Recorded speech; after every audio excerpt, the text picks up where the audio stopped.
Welcome, everybody, to the Breachers VRML Preseason EU Group B pre-show. My name is Nightfire with two E's. I'm joined by my caster, Jonesy. Jonesy, how are we feeling today for another solid day of matchups?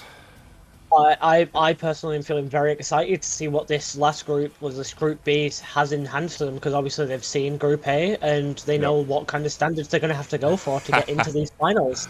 Lofty standards, to say the least. If we do just take a quick look back at yesterday's games, I mean, I was super pleased with the diversity, I suppose, of competition we got out of the EU side.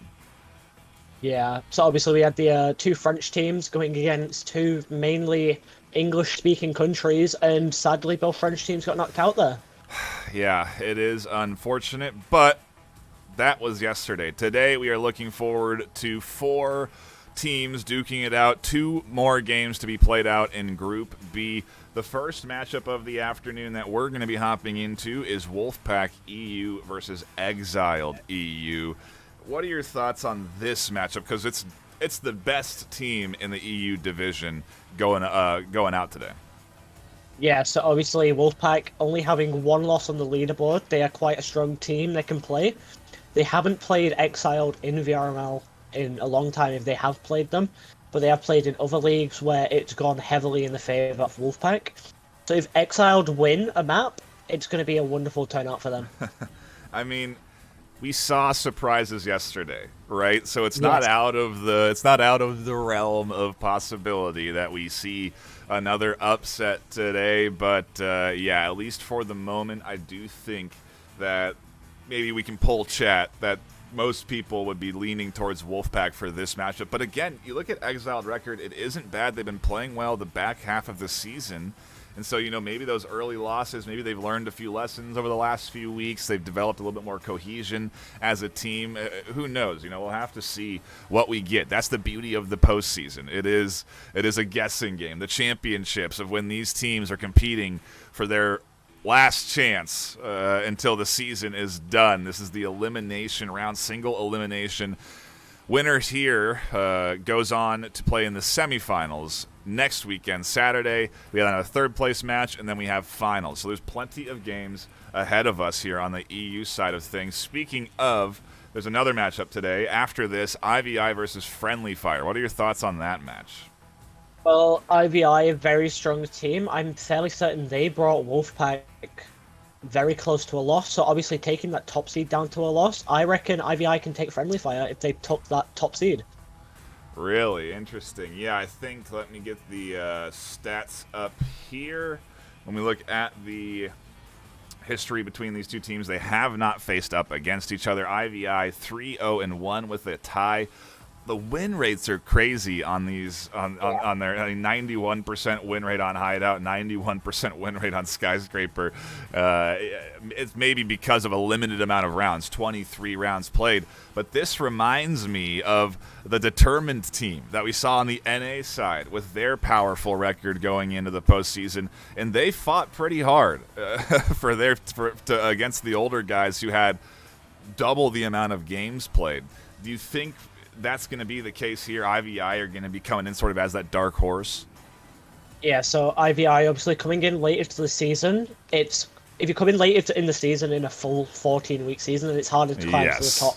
Being 7 weeks, and say these teams kind of knew each other, then IVI just flipped in the ranks, immediately jumps up, and then obviously being against Wolfpack for that final match when they were, I think they were about 13th, and then they jumped up now to where they are. It's a big jump. Yeah, they are definitely a team we're going to keep an eye on. Obviously, we're going to see them play later today after the first matchup again, which is Wolfpack versus Exiled EU. Later today, too, we have more games. We have NA coming up. That's Eternity versus Bandit and Formula 3 versus Acer. And I don't want to talk about those right now because we do want to focus on the upcoming matches, but those are games that you can catch on this YouTube channel live right now if you head on over to the YouTube channel and subscribe. You can see all of the events in the live category. There's all of the upcoming streams shown there, so you can hit the notifications, be reminded, so you can catch the OA matches later today or the NA matches later today. There's a lot of good ones to look forward to, and we're just talking about the group stage here. I mean, already, Jonesy, have you been thinking about these semis? I mean, we're thinking maybe Wolfpack and I mean, IVI maybe are going to be advancing on. Are we going to, what kind of, the potential with RVL advancing through, I'm very interested to see what the semifinals could hold too. I'm already starting to think about it. Yeah, the teams that I want to see are Wolfpack, IVI, RVL, and VRF. So if we get Wolfpack here, which we probably will, due to like looking at stats and that, and then IVI, if they put up a good fight, them 4 teams going against each other, it's going to be fun. Because a bit of background knowledge, IVI are not going to scrim RVL, or vice versa, until they play against each other in these finals. So it's going to be fun to see the play styles of them trying to figure out each other. Because I don't think they've analysed each other's gameplay either. I like it. It's a fun sort of preseason agreement when there isn't cash money on the line, Jonesy. I think once there's some prizing on the line, these teams would have wanted to scrim. They want to understand strategy and be prepared for these matches. I mean, you certainly have been playing and actively part of the league. You know, are you seeing these players? I know for a fact that there was scrims going on last week when we had no matches. You know, there's a lot of prep going into today, right? Yeah, so we do have, like we had in like other games, we have like an Onward EU server, we had an Echo EU server, we do have a Breaches EU server, which everyone kind of just piles in. We have scrims going on every day. Like I got like 4 pings while I was casting yesterday about scrims that were going on yesterday, 2-hour intervals, and everyone is just practicing for this. Awesome. These finals. Yeah, so that means that we're in store for some good games. You've got your votes in already, Wolfpack and IVI coming in here. I think I am going to lean towards the friendly fire end. I think I'm with you on Wolfpack. They're the #1 seed so far in the EU. They're definitely coming out strong. I've been able to jump in, I think, one of their games, and I know that they can play focused and Exiled have a task ahead of them. That's to say the least, right? But IVI, Friendly Fire, I think Friendly Fire is a squad that has that cohesion as a team. I know they can bring a good challenge to IVI, and so I am really looking forward to that second matchup of the afternoon to see what we get there. But we are just a few minutes away from jumping in. A quick shout-out to everyone tuning in for the pre-show. We do appreciate you stopping by. Game starts in 12 minutes. That's when we'll be jumping in to round number 1 of Wolfpack EU versus Exiled EU. You do not want to miss that. And while we have you here, a quick shout out to our sponsors, ProTube VR, HyperX with the Quadcast S and the Cloud 2s, and a variety of other fantastic products that I do recommend. On the Jonesy boy as well, he's wearing them. I can see the HyperX headset on your head right it's now. Not HyperX. It's not HyperX. Oh, it looks just like it. It's a different brand, but it's broken, so I might be looking at a HyperX. Okay, well, yeah. Well, hey, maybe you can get something like this kit right here. Okay, so we'll we'll have to explore that for sure, so that we can hear your voice coming into the crystal clear Quadcast S. Either way, we really appreciate the sponsors, including also Triangle Factory supporting the VRML and this offering us this fantastic game to host a league for. We really do appreciate their support. We are going to take a quick 10-minute break, and when we come back, it is the start of Group B. Wolfpack EU versus Exiled EU. Do not go anywhere. Group B coming up.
welcome everybody to the Breachers VRML Preseason EU Group B. My name is Nightfire with 2 E's. I'm joined by co-caster Jonesy, and we are jumping into Wolfpack EU versus Exiled EU for match number 1 of the afternoon today. Jonesy, it looks like maybe you were predicting the future a little bit with Wolfpack looking strong on this set, because right now it looks like we could be jumping into a 4v5. Yeah, reading through some messages from the captain of Exiled Finto, we seem to be just having 4 people on their team because we had a drop out towards the end. Ooh, that is unfortunate. And yeah, they are starting round number 1, 4v5 with a bot on the team going up against the number 1 team in the region, ranked 1 versus ranked 10 in comparison to Exile. I mean, if you're Wolfpack, how do you play this one how you do every match, I suppose, but I would imagine they're going to be really barreling into the objective here. Yeah, so they're either going to barrel in or they're going to try and play a touch safe. So they're either going to risk it and just go full on all out, or they're just going to take it nice and down and be calm. Go with the standard sort of meta approach. Poke your holes through the windows, use the utility. Don't do anything overzealous. But on the other side, I am curious what Exile will be bringing to the table here on defense. It looks like they're still chatting up about their strategy here as they do finally disperse with a few seconds left before round number 1 of EU Group B kicks off, and here comes the double swing through. Utopia goes down early as Hyper, with a sliver of health, makes it through. On the other side, the bottom floor, we have the entry into B already with Beaver flying in. Dead Chair catches one. Mios finds Beaver over the top, and Dead Chair VR, oh my gosh, these names, huh? VR Zeta, and Hyper.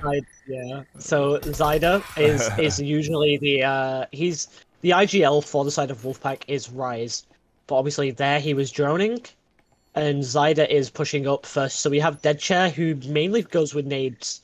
So any sort of nade kills you get, any sort of nade you hit, probably coming from him. We saw obviously one of these slow conservative pushes at the start, but then everyone rushes in. Hyper getting that pick is beautiful for that momentum at the start of the round.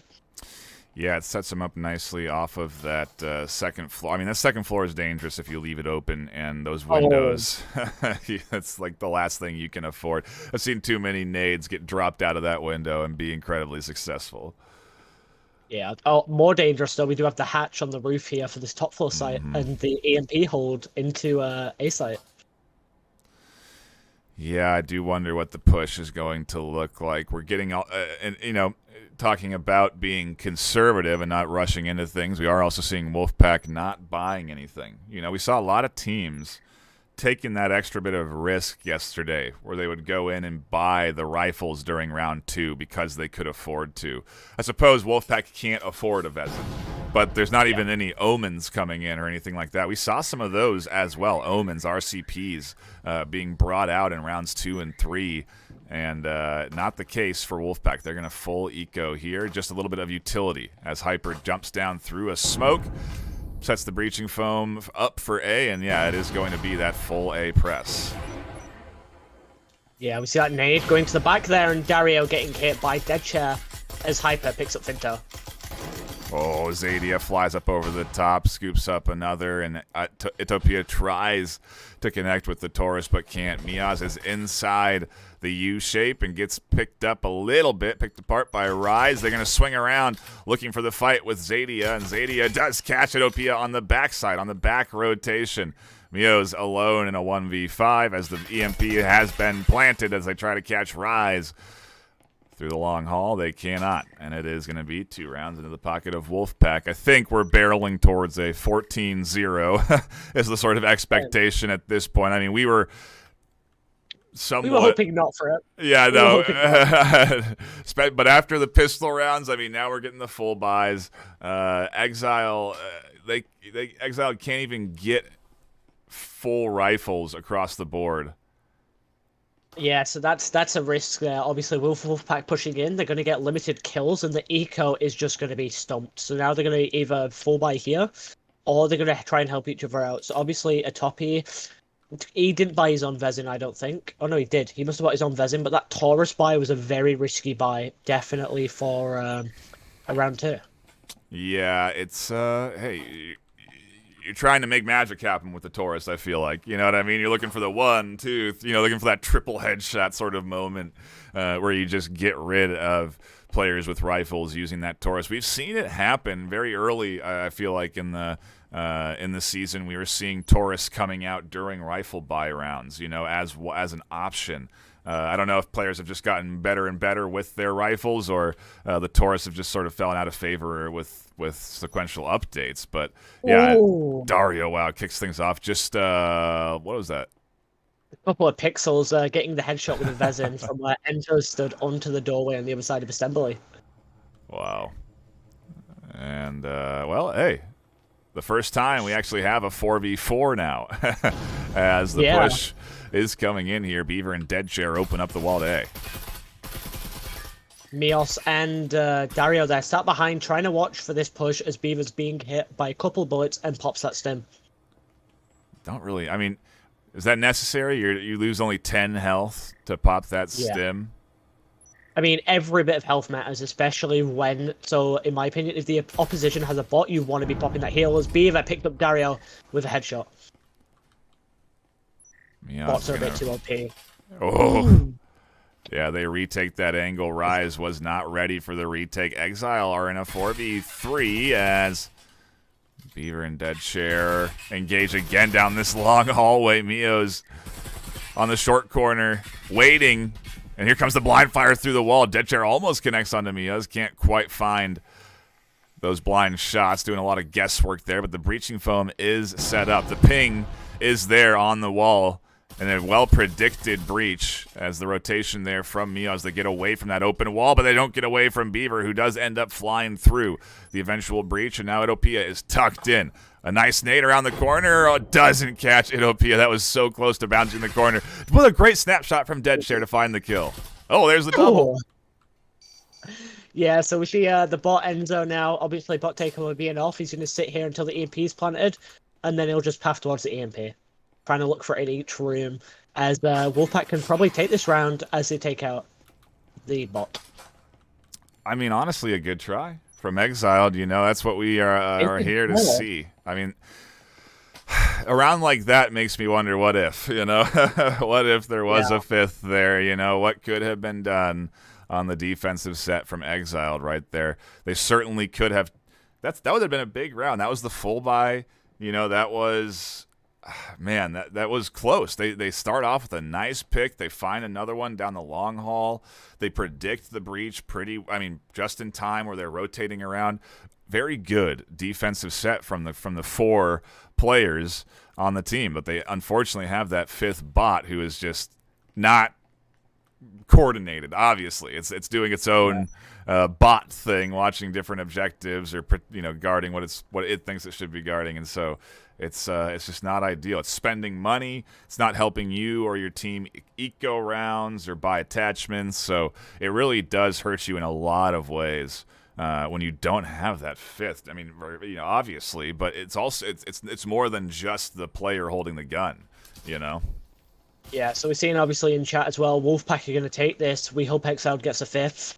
If Exiled gets a 5th, they probably do have a slight chance. Seeing that round when they got them kills. As we see a peak coming from Beaver down to Assembly, where we see Finto getting hit. I think it's going to be a pinch here. Deadchair and Beaver are going to be entering in through objective side, maybe set up for a hatch drop as well, and a wall bang from Deadchair, catching Finto through the wall. A nice kill there. A botch nade goes behind Deadchair, but that doesn't stop them from barreling through into the defense. Shots come in through the breach. Idopia over the top, trying to fend off this push. And it is, down they go. A nice pickup from Idopia, swinging through, catching one through the hole. Beaver is here, and they'll shut Idopia down. They'll find a second with Miaz, looking for more with Dario over the top here, but Dario doesn't catch that cross, and it's Dario and Enzo, the bot, alone in defending, and it's going to be just the bot alone in defending as they take B site. Yeah, so there we see Wolfpack just barreling in. We see Dead Chair throwing his nade, getting an enemy down low HP, so they can just pick him off. And then the bot just kind of, just sits around as the rest of the team's being picked up. Again, what if? Because that wasn't a bad. I mean, that was some nice picks, very nice picks. Yeah, they had some good setup there. They were fending off the breach pretty nicely. Imagine if there was maybe another player with utility, with a grenade, with something to throw through those open holes. It could have been different. For the fact that was an eco round, they did some damage. They got a kill or two, and it's unfortunately not as impactful as other games you would see. That pistol to rifle kill doesn't reward you with any more money than a rifle to rifle kill. And I do think that would be something I would love to see explored, in future updates. It's just, obviously that would drastically change how you would play the game, right? How you would weigh those eco rounds. Yeah. So if each gun had its own sort of weapon points like CS:GO has, so each gun gives you a different amount of points depending on what type of gun it is, it would be so much better in here because you see obviously the Vezin. I'd reckon that'd give you a low amount of points, whereas a gun like the Jesper, which deals a lot of damage, gives you a high amount of points. Yeah.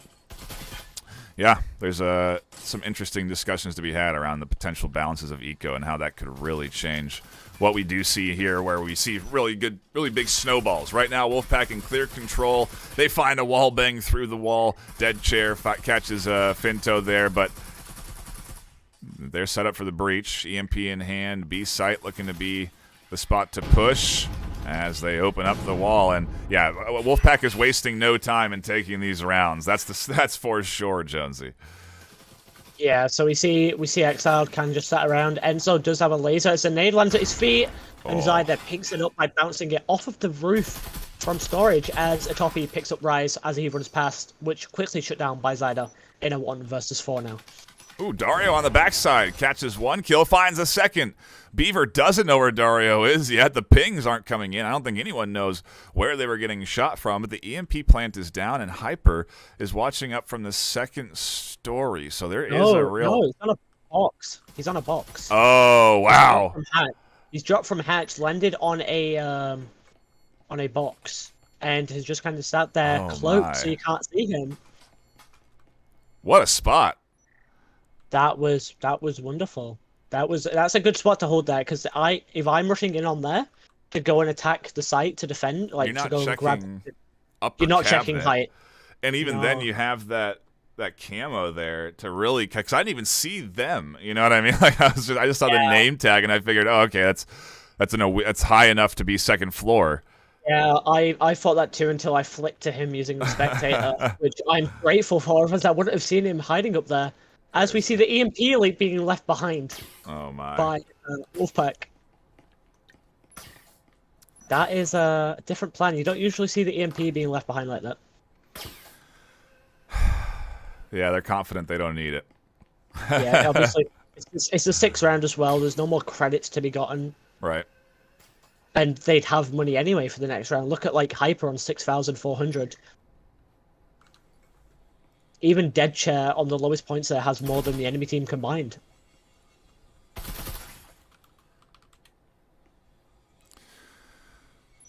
Hats off to Exiled for battling it out here.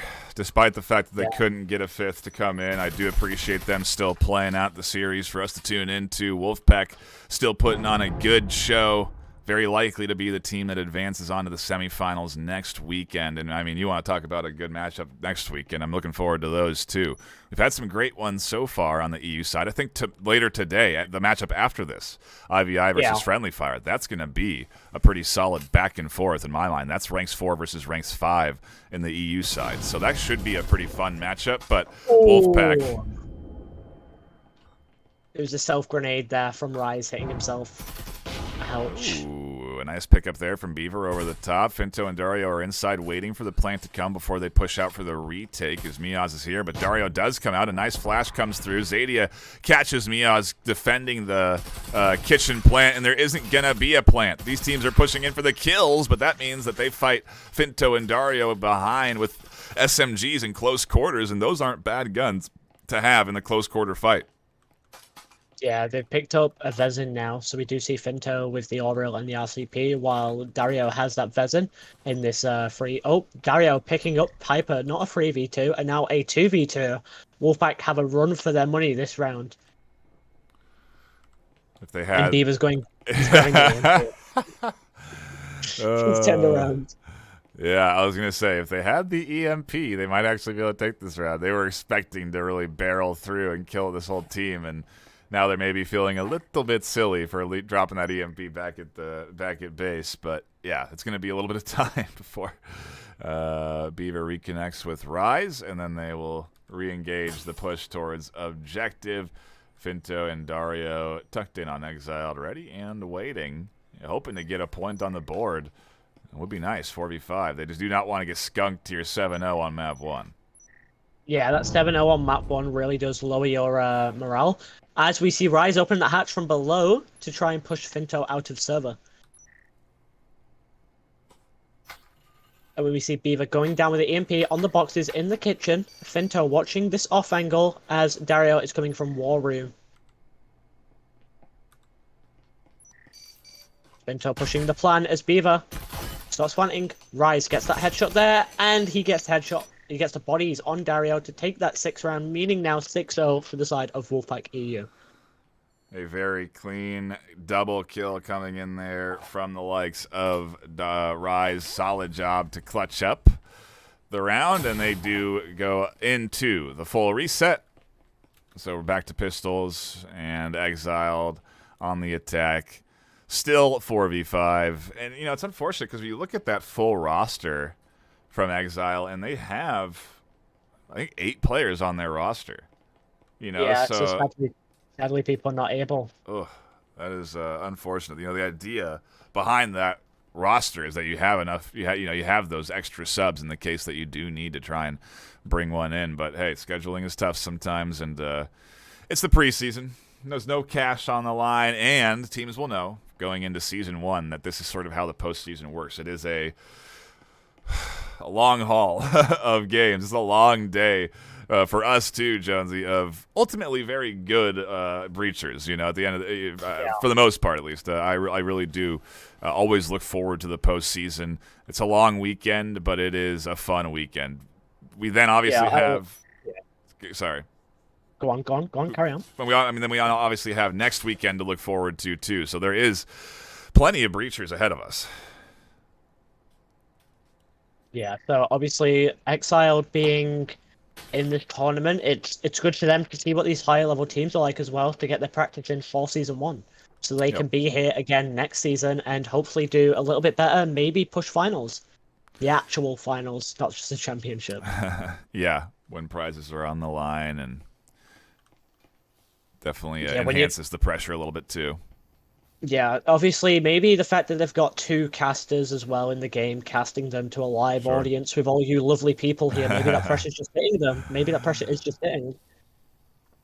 It's a 4v5 at the end of the day, so they are going up against stacked odds as well as Hyper on a very tight corner. Catches one. Can't get Dario. There's no flank coming in just yet as Miaz is there to defend from it, but the door is open. Here comes an aid in. Doesn't go far enough. Beaver catches Miaz on that flank protection, and more nades come through as Finto tries to push out. Rise shuts it down. Zadia over the top with a nade, and that's 7-0 into Wolfpack's hands for map number 1. Yeah, we are on track for that 14-0 two map set right now at this pace, and it's just unfortunate that Exile do have that 4v5 dilemma that they're going into here. Look at the stats. We have Beaver in the lead there, 10-1. That's a pretty good league. Yeah, that's a pretty good league match KD. Yeah, especially with it just being those 7 rounds. That is a really good KD to have. Like, look at the members of Exile. The top kills are Dario. We saw him take these angles. We saw him take these picks, and they're doing really well. Yeah. Yeah, 6 kills on the board. Not bad from Dario there. But Exile just putting up the best fight they can for this series. Map 2 going to take us to Skyscraper, and it's going to be Wolfpack on the defense to start with Exiled on the attack. Again, going into that 4v5, but no time wasted. We're jumping right into round number 2 on the skyscraper map with, again, Exile down a player. 4v5, and Wolfpack strong and steady with their full team looking pretty good today. I mean, they are... it's just because it's a 4v5 doesn't mean that you're just going to automatically win in this game. You know? No, definitely not. I mean, a 4v5, it could be maybe the player that was lacking on their team couldn't get there. Oh, no, I was looking at Wolfpack. Sorry, I got excited. I looked the wrong side. Sorry. You made me very excited. I know. No, so obviously Exiled, there's not much they can do against a top seed team. They're doing their best to say that they got that final round to a 2v2. Yep. That was beautiful. It's the pressure. They gave them pressure, and maybe now Wolfpack have got in their heads we need to be more careful, and maybe a round or two will go to the side of Exiled as they're waiting on this radio windows, as they're hopping in.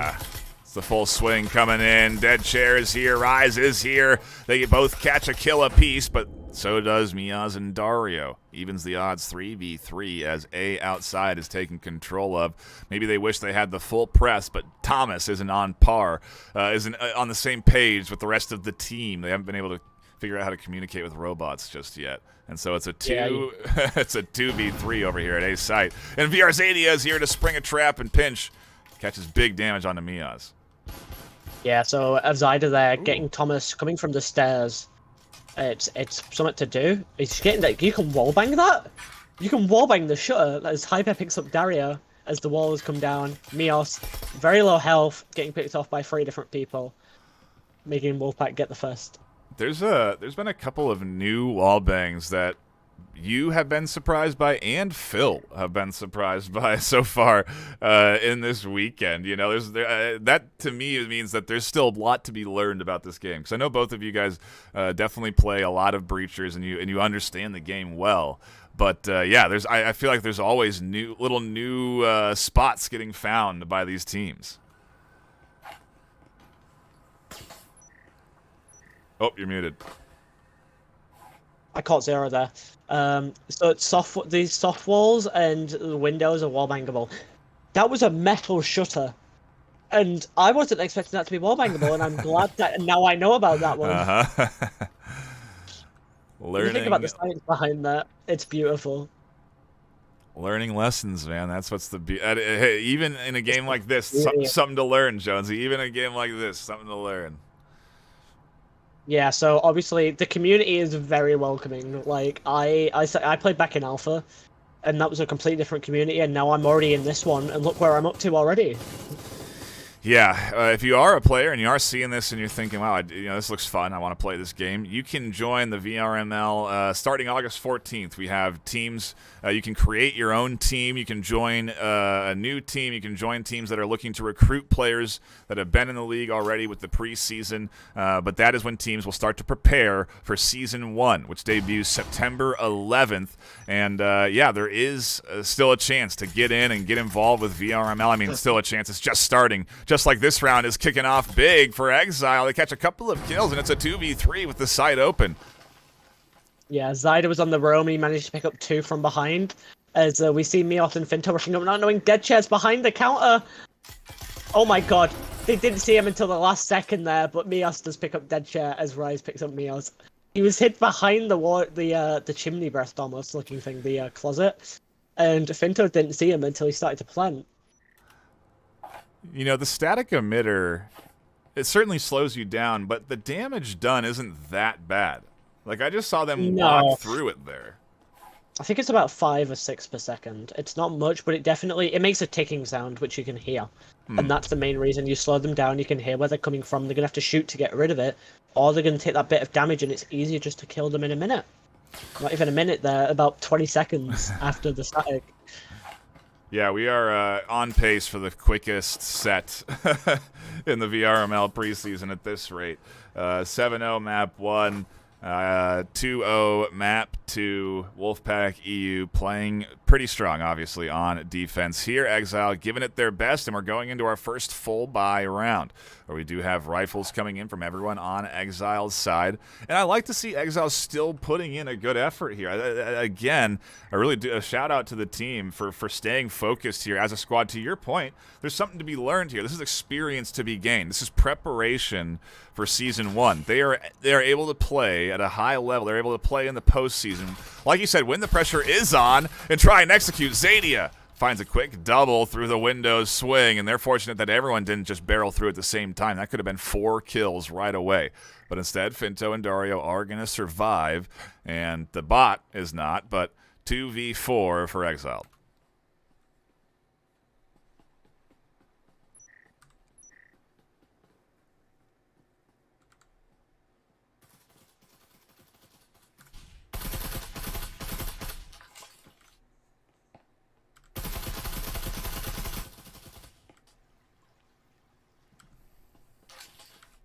A lot of guesswork so far. Blind firing through walls. Dario and Finto slowly crouch walking their way through the map, not wanting to expose themselves with any audio cues. And again, to putting their best foot forward, trying to find picks where they can, staying focused with their full rifle buy here in round 3. And EMP working its way slowly but surely towards the A site. Door blocker and a wall disrupting them. And that is, again, that's just blind. They're just guessing with those bullets, but they are very close to catching Finto here. There's no audio transmitter either. That is interesting. That's just guesswork, right? I think you're muted again, Jonesy. I've not clicked a button on my keyboard. That's weird. We saw Dario shoot from far, and then it's just guessing as Dario picks up Beaver on the far. It's rhythm. It's a sort of pattern game. You see people push from the same angles. You're going to be watching those angles. As Finto rushes on, and Hyper gets shot in the back of the head. 2v2. This could be the round that gets flipped as the EMP is going down. Rise takes that little vault up and looks down the long lane, but Finto doesn't pop out through it. Dario's here watching, and Rise and Deadshare are going to have to retake site. Exile looking to put a point on the board here. It's their best chance so far. We see the window going down there by Finto. He's going to stand outside watching the door where Dead's coming from. As Dario picks up Rise and Dead picks up Finto. Oh. So close. What a great read from Deadshare, though, using all the information available to them. They heard the shot. They heard that break on the window. You know, just imagine if that window break had happened earlier, I don't know that Deadshare would be as focused on checking that window side when they were pushing in. But they heard the window break. They assumed then that, to your point, they vaulted out the window and were defending the EMP, and they catch that kill perfectly. But the swing back in through the hole, very nice job. Despite everything, Wolfpack are earning their rounds here. You know, Exile are making it hard in these 4v5s for sure, but Wolfpack, that was a nice clutch up there in the 1v2 essentially, and yeah, another round into Wolfpack's hands. They do not let Exile get on the board just yet, Jonesy, and it's going to be another eco round. So this round likely to go to Wolfpack's hands, and then round 6 we'll see a full buy potentially. Yeah, hopefully we see a full buy coming through, because that could just give them, like they nearly had there, that flip of a round where they can get that advantage. But if Wolfpack keep winning round after round and not dying too much, then they're going to have utility, and it's going to be a lot harder for Exile. It is indeed. And, well, again, a quick series, seemingly. But do remind yourselves that there is another game right after this. IVI versus Friendly Fire will be coming up. Filibust will be joining the cast for that matchup alongside Jonesy, so you can look forward to that game coming up roughly 10 minutes after the end of this one. The bot goes down on Exile's side, and the full press is set up for B here as we do get into round 4. Yeah, so we see Zyda just waiting out for the bot, which he knows he usually pushes down the stairs, as Deadchair picks up Dario with a grenade, and Beaver gets 2 kills as Finto picks him up. Chaos on the breach, and Hyper and Deadchair looking for Finto outside, as Finto hopes that they get a little over-aggressive, hopes that they vault out of the window, and then they can find the kill, pick up the rifle that falls, and do a little bit of damage in round 4. Already, though, 2 kills on the eco round. That is not too bad for Exiled. And again, they have been fighting for these rounds, so it just makes me think, what if they had their full squad here this afternoon to battle against Wolfpack? Yeah, we might be seeing one of those EU saves we were talking about yesterday, or maybe Finto's just lagged out. His legs are moving. Yeah. I see that too. It's not a disconnect lag, which is like not bad for him. He's probably moving on his side. But yeah. It's unfortunate that if he is lagging out, or is the server lagged out? No, the server isn't lagged out. He's just lagged out. Everyone else seems to be all right on Wolfpack's end. Finto is, stuck. And Exiled looking like they're barreling towards that 4-0 scoreline here for the quickly pushing our way to the 6-0 because, like I said... Yeah, there we go. Down they go. And now it's up to Jordy to try and make things happen. Look at his wall hacks. The bot's wall hacks coming in handy. He's just staring at the players. Staring at the EMP through the wall. Is that what it is? Yeah, he's looking at the EMP. Yeah. Oh. It's very They focused. do have wall hacks. The bots do have wall hacks, so it's no fun. Hopefully they fix that in a later patch. Because so far, the bots don't sprint much, if any time. Oh, he's back. He's back, and suddenly he's inside next to an RCP and close to the EMP. So, hey, pretty good. Not a bad situation to be in, but time is of the essence. Cut connects in, he didn't know anything. Grabs an RCP, swings, and then has to try and immediately get into a firefight with Dead Chair, who ends up winning. Yeah, that's not easy, but it is unfortunate, and ultimately, Exile now can go into their full buy for round 5. If they lose this, round 6 going to be another eco round, so a big round for Exile, but Wolfpack comfortably in the lead. 2 deaths did hurt them a little bit on the economy side. You do see Rise having to invest, but you also have people like Deadshare with 5,000 in the pockets. So, yeah, the economy is not an issue for the Wolfpack squad, and again, it's Wolfpack really just running away with this series so far. Again, it's what we expected to. We were anticipating the number 1 seed to put up a pretty consistent battle. Exiled were going to need to bring everything they had to the table to win this one, and ultimately 4v5 isn't, again, what you're hoping for. But hey, again, like I've been saying, they've been putting up a good fight regardless, which again is something worth noting and worth giving credit to Exiled for. It's been fun to watch as they've been fighting against Wolfpack here. They've been trying all sorts of different strategies. Here's a different strategy from Zadia, and it works with a double kill, a 2-for-1. Yeah, we see the same sort of push coming from Exiled here. Mios' cloak getting taken down with the nade dropped. It's coming in through this radio window. Dario's on the roof, maybe going for a save just in case. Obviously, Wolfpack are relying on the earlier round when they came through here again. Dead Chair picking up the bot now. Both players set up and waiting for more aggressive vaults out of the window. But they... Yeah, I doubt we're going to see that now. They're going to play a bit more passive. They got the picks. It's time now. Yeah, 2:15 on the clock for Dario and Miaz to work with, and they may very well reset, push back over to the vent, and try and drop out down into server room where they can challenge B site, because no one is over in the server room. So it is an available strategy for them to go for. It's a risky one because you can get naded utility. There could be static emitters. There could be all kinds of potential traps ready to spring on you if you do jump out of the vent, but there is none. There is no utility from Wolfpack anywhere over here at vent side.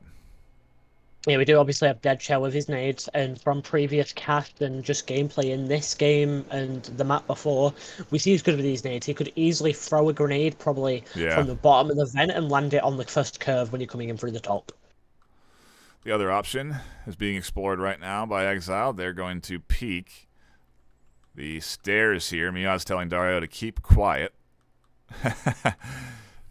I don't think verbally, but just with the crouch, and they do not win the fight against Beaver. That's the Marui beating out the Vezin in the range, and that's what it's meant for, right? It does have a little bit more power at range. Yeah, so it wasn't his gun in the first place, but he was holding the angle. So if you're going for a longer angle, you want to use the Marui, because its recoil obviously isn't the best, but its one-shot headshot is a much longer range, and Deadchair's pushing into server with his Vezin. They're going to have a fight here right at server, and oh my gosh, the timing. No fight. That body flop was beautiful at the vent there. Right as Dario turns away, they get shot in the back, yeah. He's laid down on the floor there. He's having a nice nap. He's not dead. We go into our final round, round 6, before we reset economies and swap sides. For now, though, it is definitely Wolfpack's round to win, as, again, Exile have no money to spend after buying everything in round 5. Yeah, so Exiled, to say that they're doing this 4VO, they are getting picks themselves. Like, we see them getting the kills that they need to possibly get a push. It's just the bot rushes straight in every time. Yep. And it obviously lowers... if the bot shoots and hits, then it lowers Wolfpack's health. But it's not the best because the bot doesn't do too well. Zyda not peeking the door where the bot is, which is whenever I'm playing against the bot, I always look at the basic doors that the bot could come through. Interesting. Yeah, it is, again, not the greatest companion when you're looking at a competitive setting. They're awesome to have in the game. They work well enough. They're fun to play against if you're just learning. I would recommend you go up against bots to get a feel for the game. But it is, again, not terribly viable in a competitive setting. And we're seeing Exiled barrel in here, 4 alive, pistols in hand, trying to push A site. Grenades flying through the door there as the wallbang's coming through by Beaver onto this little hallway outside of sight. A Toppy running past, luckily with a door blocker in the way. Well, Hyper could easily spring out of that door blocker too, so they do have to be careful. So much guesswork coming in here. Look at all this pre-fire through the wall. Oh, pre-fire. When we speak about that, we see the wallbang there by Deadchair on a Toppy with another Marui. We see the Marui for this EU side just coming out and being a vital piece of utility as he switches it back out for a Vezin. This kind of strategy almost reminds me of like paintball. You know, or snipers and your assault rifles that you switch between.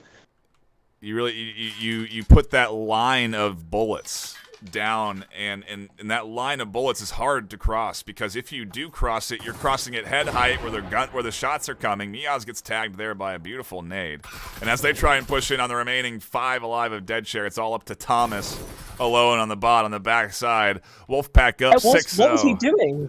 What was the bot doing there? Was it going out for the EMP maybe? Yeah. EMP's inside. EMP's inside. I was trying to get EMP maybe. Yeah, the bot's pathing is a little bit broken, but obviously, like Nightfire said, if you want to try and get better at the game, there's obviously the offline training mode implemented by Triangle Factory to get better with 3 difficulties of bots. And then you can obviously, if you want, you can go in an online match, make it private. You can still go against bots, but you can have some friends join you.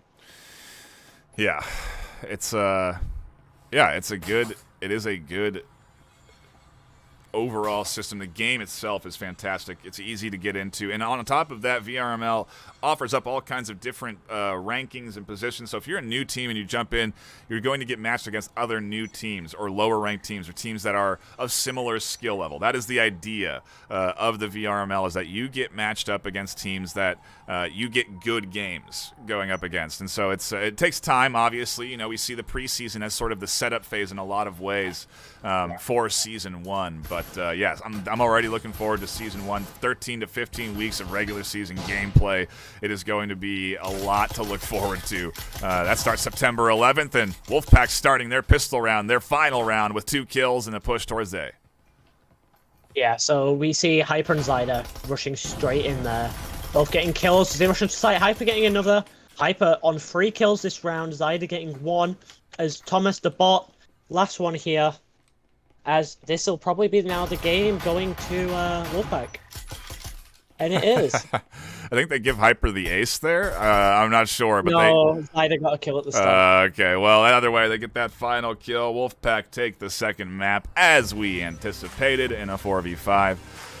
But, again, like I said, decent contest from Exile. We appreciate them showing up with their 4v5 and putting on a show for us to tune into here this afternoon. But it's a quick 2-map set. 20 minutes down a map, and the quickest series I think we've had in the Breachers preseason so far, Jonesy. Yeah, that is, honestly, I think that is the quickest match we've seen. And probably also one of the most enticing ones, because that game was beautiful in my opinion. We had teams playing well, and I would say Exiled maybe next season could do a little bit better and maybe push for that ranking of higher up.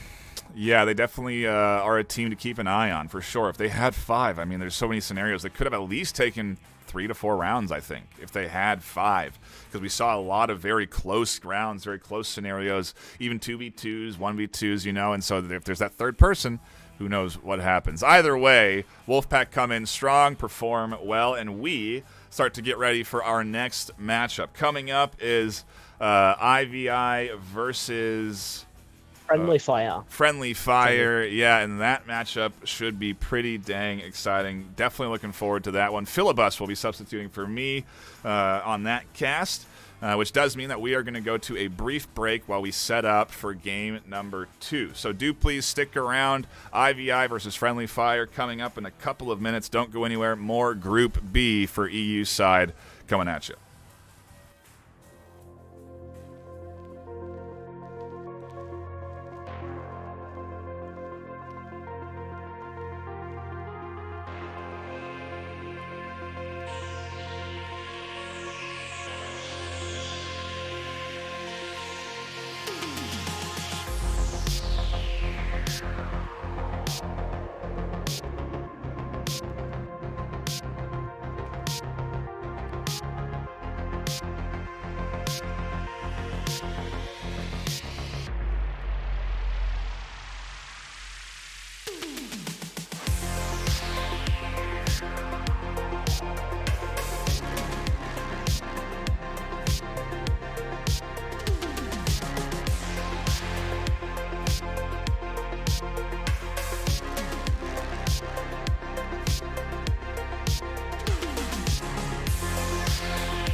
Welcome back to VRML. Today we are looking at our second EU Group B matchup between IVI and Friendly Fire. My name is Philibus, which is not showing up on the screen for some reason.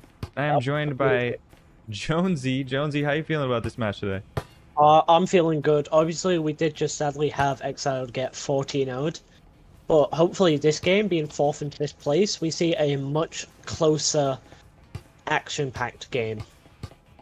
Yeah, the rank number 4 Steed versus the rank number 5 team. This is going to be a pretty interesting. If we take a look over at the matchup page here, they haven't faced each other yet, which makes sense because IVI seemingly a bit newer into VRML and seemingly undefeated from what I saw. So I don't know if they've taken a loss yet in the preseason at all. I don't think they have. No, the loss was a very close game, which I community casted. It was a very close game between Wolfpack, and it sadly just came down to Factory being an even-sided map. But like, if you look at the rounds played, 23, 23, 28, they're keeping that 90% win rate for the first two, and then that 71. Compared to Friendly Fire there, it's staying quite close. Yeah, and that one draw on their IVI's record seems to just be a null match where both teams forfeit, I guess. It's a 0-0 scoreline, so I don't know what happened there. But on Friendly Fire's side, also very impressive stats. They're coming in with a record of 4-1, and that only loss was actually to Wolfpack EU, which is our number 1 seeded team. So both of these teams clearly contenders to move on to the semifinals next week. It's going to be an intense match. Both teams are going to be bringing their all. I'm excited to see what they have to offer. It looks like we may have a change in the server. Oh, we almost had a full team in there. The same server? We got nobody from IVI connected yet. Yeah, I'm just repinging them. We have some members of Friendly Fire going into a warm-up, and some of them are staying in the server, because obviously, being as it was a match right before, they don't have a designated time slot, which it's obviously a bit annoying, but we do try and give warnings, and if you're watching the stream, you can kind of tell when you're going to have to get on, but you have to be careful of charging this. Yeah. Especially with that 3-minute delay that we've got going on, it can be difficult to sync everything up. But taking a look at the rosters, I don't know if you've casted any of these teams before. IVI versus Wolfpack EU. Never Friendly Fire, but I've seen bits. Right on. So we got Beaver, Dark, Karamu, Wee Laddie, Caramel, Itritz, and Max. Itritz, yeah. If it's like an ongoing theme for EU teams to have players that have similar names. We've got we had the Pixel Brothers. We got Pixel and Pixel Player. You had who was it? Typical Light. Yeah. Here we've got Karamu and Caramel. I'm gonna just call them Caramel. So Itritz, Wee Laddie, and Beaver. I think maybe Dark as well come from Echo VRML. Same team name, IVI. So I knew a few of the players. They were quite high ranked, and obviously me being a newer player to the scene there, I didn't get to see them much, but they are a good team across regions, good skill way. Thought I recognized a couple of those names. Echo, that makes sense. And over on the Friendly Fire side, on the Friendly Fire roster, we've got BMO, OO, I guess we'll just call him O.O. Jado, RFL, Black Cat BR, the Superhero, Jake the Dog, and Sir Roberts, OBE. So, is this the same Jake the Dog from Adventure Time? That's a good question. Maybe reference there? Maybe reference? I wasn't a huge Adventure Time watcher myself. I'm personally an Avatar The Last Airbender fan. Anyway. Oh, I'll give you that one. It's a great show.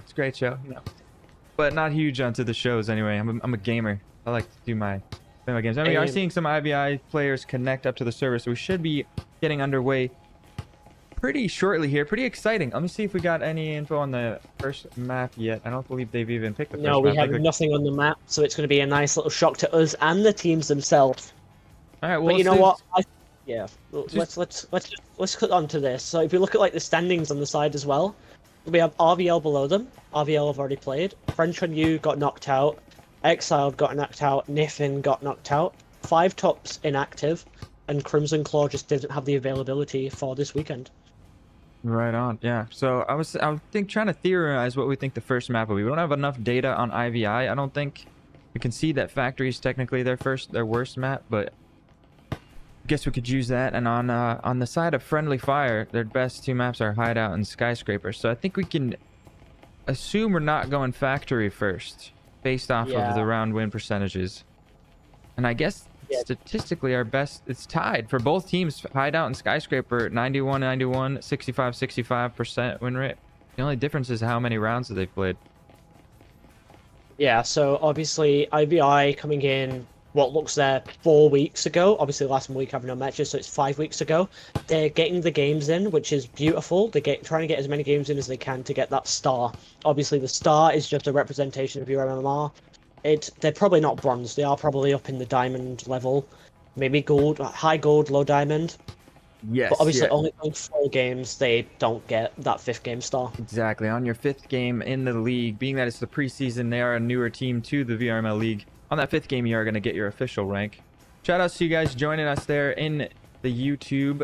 Thank you for hanging out with us tonight. Hope you guys are having a good time. Hope you enjoyed the first matchup. Heard it was a bit of a blowout.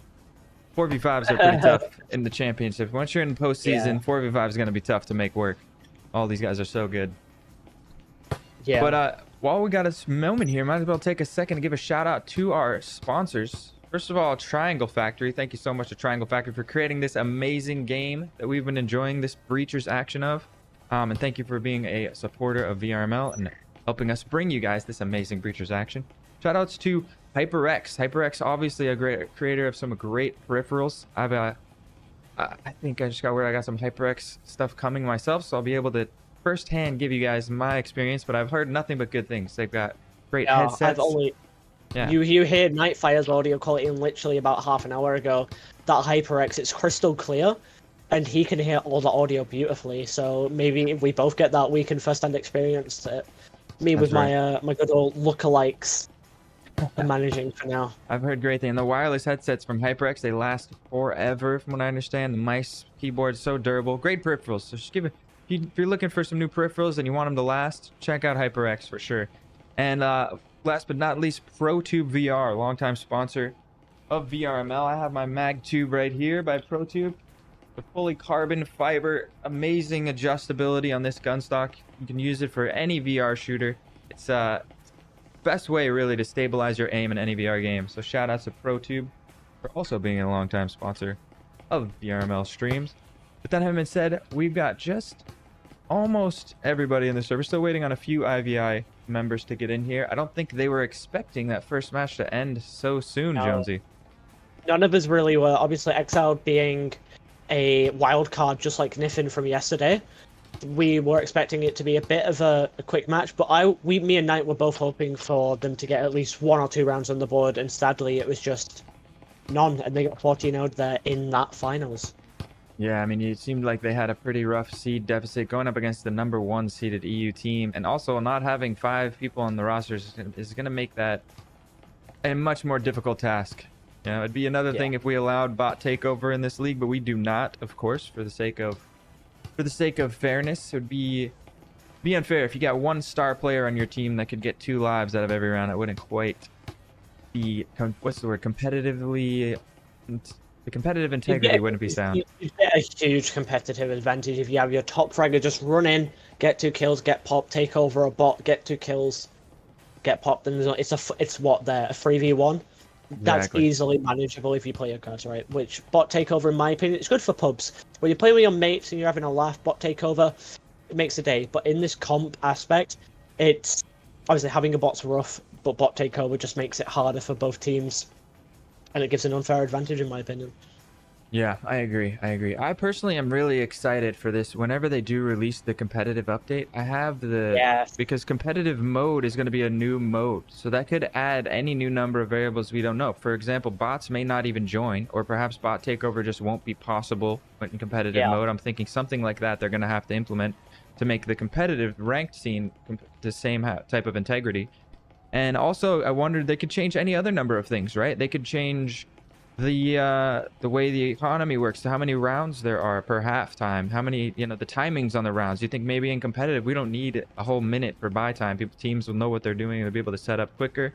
Who knows? Maybe it'll be shorter rounds and more of them. Maybe 2.5 minute rounds instead of 3 minute rounds. I'm very excited for the coming and the potentials of ranked. I don't know if you got any theories or hopes and dreams for what ranked might bring? Not really for ranked, but the new map. I'm waiting for the new map because it honestly, as I've said in the past, it looks like a map that we can go and do the Titanic scene on. I want to go to the front of the ship, hold on, and be free. Close your eyes. Now take a step up. Open them. Jack, I'm flying, Jack. Yeah. So the map actually looks quite big from like the picture we've seen. Obviously, in the roadmap, it says as soon as that map's done, we get that map. So in VRML as well, being a free map series and it's a pick your own map, that choice between, for example, if you play Factory then Skyscraper, or in this case we're playing Hideout, and then they play Factory, having that choice between ship or whatever they decide to call it. I think it's going to be called Cargo, if I'm not mistaken. Might be. We have no idea. We're just waiting for. I thought they may have dropped the name of it at some point. I think it may be. I'd be willing to bet. I'd be willing to bet up to $3.75 that it's going to be called Cargo when it comes out. I've got Triangle 12 pence in Factory. my bank account. Triangle Factory developers are watching. Just get in on this action. I'll cut you in the back scenes. I know it's not very. Just kidding. No, I honestly, so I reckon so each map has lore as well, which is a big part of it. I hope that there's some good lore in there. Huh, I haven't looked up the lore. I mean, I had theories about the lore on Hideout, being that it was It's literally a hideout. a hideout, exactly. And why the bombs are there is, of course, to destroy all the evidence that they have of other criminal activities, perhaps. Yeah. Yeah, cool stuff there. You're almost ready to go. Yeah. Do you want to explain the game to any new people that we may have in chat this map? Yeah, great idea. So for those of you who aren't aware, Breachers, of course, being a virtual reality tactical 5 versus 5 shooter where 2 teams of 5 members each battle to win. In this game, it is a race for each map. It's going to be a race to 7-round wins. You can tie the map if both teams get to 6 rounds, or either team gets to 7. But like I said, it's a 5v5 shooter. Both teams at the start of each round have a certain amount of money to start with. The first round of each half is going to be a pistol round. And moving on from there, based on wins, loss, kills, plants of the EMP, players will earn more money and progressively be able to upgrade their weapons and equipment.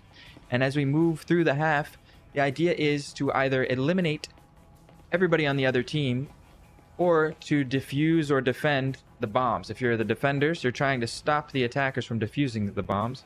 And if you are the attackers, you're trying to plant an EMP device which will defuse the bomb. But we are getting started as my auto broadcaster shoots us right into round number 1.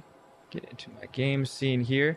It is going to be on a hideout, so we're a little bit playing by the seat of our pants as far as what the map order is going to be. And it looks like the first map is going to be hideout. IVI starting out. Oh, I gotta. Yeah, so you don't have to do blank names anymore. Oh, nice. You don't. Yeah, the overlay's changed and it now says Enforcer/Revolter. That and we have clean. I didn't even notice that. Yeah, huge thank out to like the production team as well for giving us all these assets, such as that little mini map in the top corner, your auto scores in the top middle for the previous maps, and obviously the big name tags for us to be able to do these wonderful casts for you guys. Absolutely, shout outs to the production team there. I couldn't have possibly agree more. And here we go. We're getting started into the first round of the first map, IVI versus Friendly Fire. Don't let those tags confuse you there. It looks like we're going to go on board with Black Cat on the drone here as he works his way in through the front door. Yeah, so Hideout being a much more it's the only attacker side map due to these short corridors. I hope to see some good plays coming in. So I reckon for this, we saw the side of IVI picking Hideout, and then Friendly Fire were like, this map is very good for attack, let's pick that. Yeah, that does make sense to me. Logic is sound. Now, the drone did spot somebody out in the family room, but it looks like they chose not to break the window and go for that first kill. Over in lobby, we do have O and GDS Hero coming in. Looking like they may be going for hatches from above onto one of the sites, as the other teams just kind of spread around, the other players. Sir Roberts does decide to break this window here. A little hot shot. For a bit of advice, turn on, yeah. Then we can see where they are. Going yesterday. It does change every time. I gotta remember to do that whenever I restart my game. Looks like Black Cat is working his way in on front of the house already. He's made his way inside. But a bit of a pace start. Minute 30 left on the clock and not a kill on the board yet. So Friendly Fire definitely taking their time here to work their way in and establish their first bit of map control. Yeah, so we did almost have a 3v5 coming in for this map, but IVI getting their players in last second, and we're just waiting for this game to go on now. 1 minute, 10 seconds left on this first round. Beaver's in a really good spot trying to get that angle on Jake.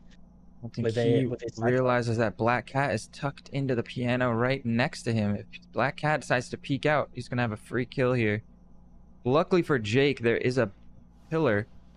Oh, Beaver's going to hear the vault in. Jake the dog popping some shots at Dark in the bomb site, but this fight with Beaver is destined to take place. Black Cat is going to spring the trap and find the kill. Now, if we can go on board with Jake. Where is Jake the dog here? Leading the charge into this B bomb site. O.O has worked his way in, and the EMP is going to get planted. Now it's Caramel to defend in this connector. Ooh. Yeah, Caramel very low there. 4v4. EMP down in the default plant spot as Dark and Wheelady come from the main stairs. And they get GDS as Jake picks up Wheelady. Dark picking up Jake in a now 2 versus 3. Black Cat and O.O, the last to defend, but the EMP is planted. Black Cat's going to find Dark. Tap to the bomb, and it's just a fake, as now it's all down to O.O. Oh, whoa, we should call him. He's going to get the first kill. He's going to be able to deny the plant. What a beautiful 1 versus 2 by O.O to start things off. Friendly Fire put the first round of the series on the board. Yeah, that was a beautiful EMP plant getting on site, getting those kills, and just trying to make it a more even playing field with every kill that they get. Yeah, it's absolutely beautifully done. I am a huge fan of the clutch, the little 1v2 there. Maybe we'll call him O.O. How do we abbreviate that? O.O is too. I'm just gonna call it. It's for me. It's not. I'm a quick talker though, so I can do that. O.O. I'm gonna call him O.O. It's like O.O, but O.O. Yeah. You can just do O.O. O.O. Yeah. So these names, honestly, by these EU players are a lot different than your NA players, aren't they? Just a tad. I mean, the main theme that I've seen is people on the same team liking to choose names that rhyme, like Caramel and Karamu. That's just chance. That is very much chance. I don't believe that for a second. It's too much. I've seen it. One team had 4 members of the same team that sound similar. Come on. There's no way. Yeah. It's honestly, as you get used to it after a while though, of casting these EU teams. So for you as NA, you might not be used to it, but me, I'm getting used to it slowly and steadily as we have this top floor bomb site, and we have someone coming into the hallway. No, he's breaking the window and he's going on the roof. Black Cat. Black Cat on the roof. 3 members over. We got 2 members just hanging off this balcony. Jake the dog over on the other side. It looks like they are going to try to crunch in on this lobby as Black Cat is going to be droning in once again from the rooftop. See what the drone can find for his team. Pretty conservative buy for both teams. We do see 1 Vezin in the hands of O.O. After that nice 1v2 clutch. I think that was wise for him to pick up a rifle, do some more damage. The thing is, Jake is vaulting in, and I don't know if he's going to see Beaver on the bottom floor. I hit the wrong button. Beaver is going to have to back up from that fight. They do get some lobby control now as 4 members, just like that, vault in at the same time and completely take control of this lobby area. GDS Hero is foaming up this wall. Going to be an A hit. Yeah, so we see Caramel in these typical boxes these normal boxes at the back of the site, watching the door. As soon as that wall goes down, I reckon Dark sat behind the bombs and he can try and get a kill. Dark, Karamu, and Caramel all here to defend. First pick comes out from O.O. That Vezin going to work already. Jake the dog is in with the EMP behind that smoke grenade. Is he going to be able to get the plant through the spam before the smoke clears? I don't know if he wants to. I think he wants to sit back as his team gets kills and Caramel gets lit up by that Vezin. Very loud Vezin there with no suppressor as Jake's now in and is being hit across from Caramel. Hammer in the perfect spot to deny the plant. Down to a 4 versus 4 now, but Owo with that resin still in hand. We'll see what he can do with this to open up this fight for his team. Yeah, we do have Beaver going toward. We do have Sir Roberts watching as Beaver now runs into connector and the EMP is being planted. GDS getting that plant down as O picks up Caribou with them headshots and gets a second on Wee Laddie. This could very well be an ace for him.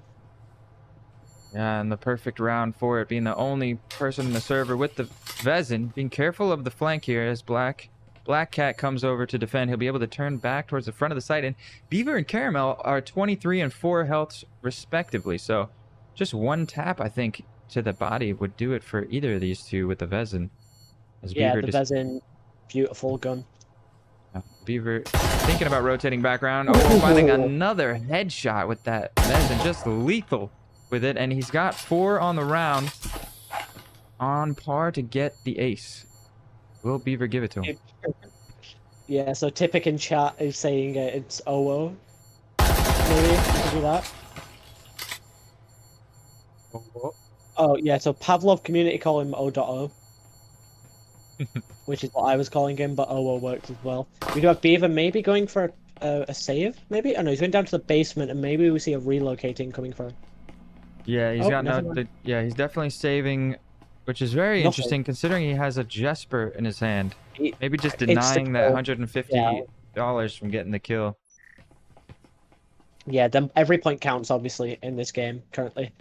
Every Vezin, every attachment, every piece of utility, that is what we are looking for both teams to have at all times. Yeah, and this is going to be our first gun round, as we call it, as all 10 players in the server buying up to that meta Vezin, fully kitted out Vezins. Everybody on Friendly Fire is going to have all the util, but money not quite as plentiful on the side of IVI, so they're going to be struggling with util. You don't see any tripwires, proximity sensors, door blockers, all the defensive utility that they prefer to have and set up to defend this middle floor bomb site. Yeah, this middle floor is quite fun to hold. Obviously, we're seeing this now for the second time this map. So let's see if IVI have learnt from the first time and it goes better for the second time holding it. Bring it in to the third round here of the first map. Again, this is a single elimination bracket. Black Cat VR once again going to be leading in with the drone here. So both of these teams fighting for their lives. This is a best 2 out of 3, so this map doesn't decide everything.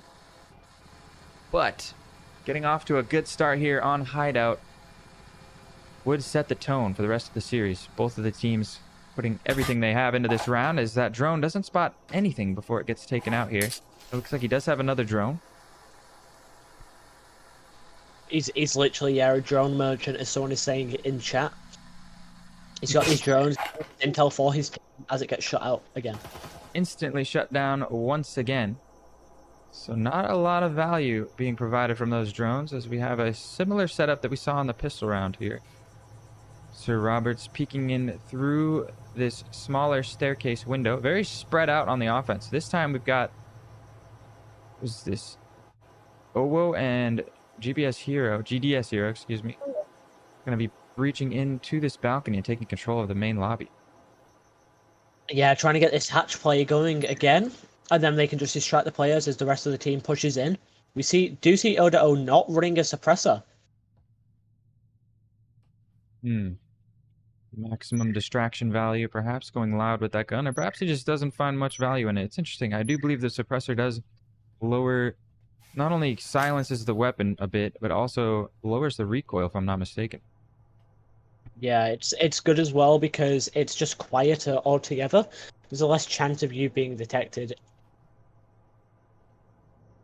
Bottom floor here, Jake the dog did manage to find a little bit of damage onto Dark here. He's going to break that window, and the fight comes in. Nice flashbang, and a force Dark to try to back up, but he gets caught in the doorway, allowing Jake to pick up the first kill of the round. Meanwhile, Black Cat has worked his way into the lobby. I see a fight here with Wee Laddie. The Wee Laddie comes out on top of that one. Jake the dog not able to get the trade. Does foam up that wall. They're blowing some holes onto A. It looks like it's going to be another A hit, just like we saw on the pistol round. Yeah, we do see this loop again. Jake planting in a different spot this time as we have two people in connector. Karamu now on site as Wheeladdy is getting shot up and GDS picks up Beaver on that wall line. Right, and Sir Roberts picks up Karamu in the doorway. Now it's Wheeladdy and Caramel by themselves. Caramel, just 1 point of health. Wheeladdy with just 16. Go on board with Wheeladdy as he works his way around the piano room, trying to find a way back into this round for his team. Interesting that I think this would be a much more valuable save, but it doesn't seem like they're interested in backing out on this one.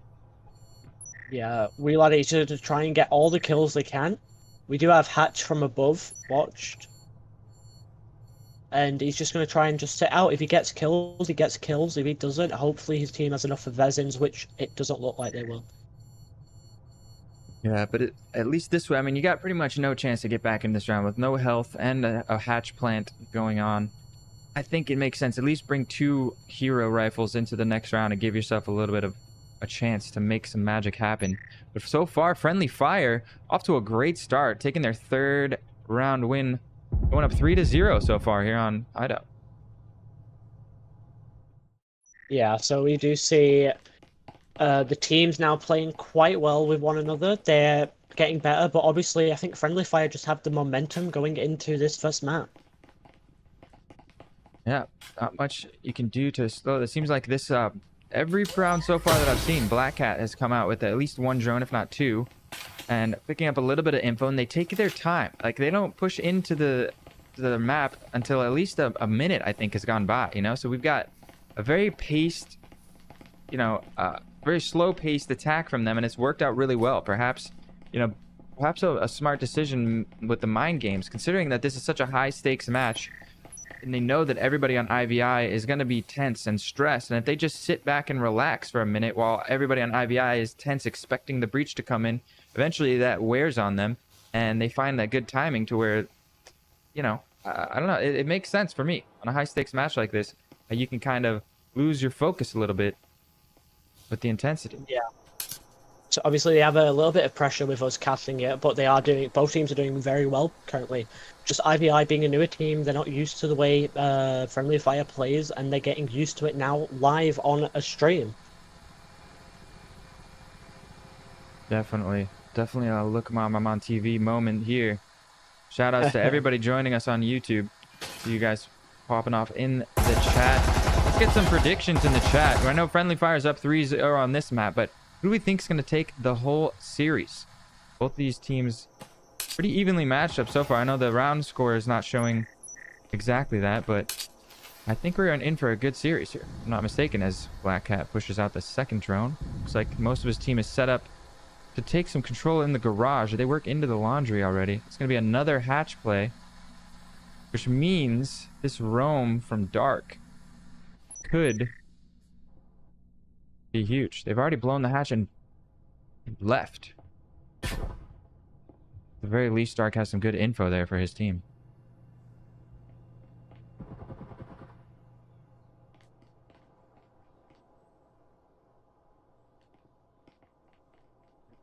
So spot tucked into the laundry room here. And once again, nice paced, methodical start here from Friendly Fire. They're in no rush to get things started.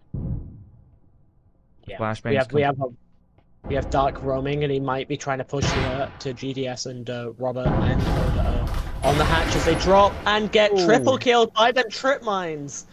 That is unfortunate. It's now just Jake Dog here to make this storage play happen. The trip mine getting a triple kill as they try to synchronize hatch drop there into the storage room. Very unfortunate if you're a Friendly Fires fan, but for IVI, it's exactly what they needed to get their first round on the board. It's looking good so far, but 2 versus 4. You don't want to count Black Cat and Jake Dog out just yet. It looks like we're going to see a rotation. As Jake the Dog does manage to find Dark on that roam. And Wheeladdy and Caramel having those Vezins in hand coming in huge this round. So it's a good thing they decided to save those from last round. Yeah, so we see there Jake was hopping in for the window. He looks to his left, Dark's there. He manages to get the shot off first and hits those heads. Meanwhile, Black Cat VR has worked his way in through the wine cellar into the back halls. And he's going to get dropped by Wee Laddie there. Beautiful awareness from Wee Laddie. It's all down to Jake the dog blowing this haul into the B bomb site. 10 seconds left. It looks like we might be in for another save. This time, his team going to have enough money to fully buy behind him. We're going into round number 5.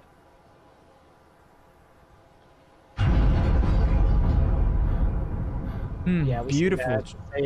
We see the save. Yeah, there's a beautiful trip mine set up there on the storage. They just, I don't know if that was preparedness from them with the hard read on the hatch drop, but netting a triple kill with 2 trip mines is just, that's good value. A trip mine, $200, so a $400 investment, netting 3 kills. Which gives a profit. That's a huge profit, right? So I mean, just well, in money ways, maybe not a huge profit, but as far as value, I think that's a very good value, considering most people are happy to buy $3,000 rifles just in the hopes of getting 1 kill. To get 3 kills with $400 value, very impressive. We are going to see the full buy round from both teams here in round number 5. Do you see that hatch drop often in your NA games? It is a common strategy to crunch onto the storage. I don't know if all teams are standing on the hatch and dropping with it like that. A lot of teams will blow it first, throw maybe a flashbangs in or some nades down, and then kind of pinch at the same time as somebody's pushing in from the other side. I mean, you've seen it. I've seen it before. I don't know if it's a prominent play there in EU, but it's one of those plays where it can be shut down so easily by just 2 trip mines like that. So I feel like if it ever became a meta play, it'd be very easy to counter. Probably just a mix-up thrown at them by friendly fire, trying to catch them off guard. Yeah, so obviously we had Black Cat droning. He's moved a little bit just so he don't get shot through that front door. And Beaver gets to drone as he runs now back to try and hide from the shots from Black. Well, Black Cat lucky there not to get spotted out. It looked like he was a bit exposed from that window. As Dark getting aggressive outside the front lobby window and catching a nice little 2-piece, but is here to trade finally as Dark picks up GDS Hero. Oh my, so yeah, we see that window peek. We see that quite often in some of these windows. You can lean out and get shots, and it is beautiful. That was a great timing for him to get aggressive. I mean, he does get traded out, but 3 kills on the round. Damage is done here. He just needs his team to clean up this 2v4. Yeah, so we're gonna see obviously now. We're gonna see O going upstairs, and we have Black Cat trying to join him, just holding this front door.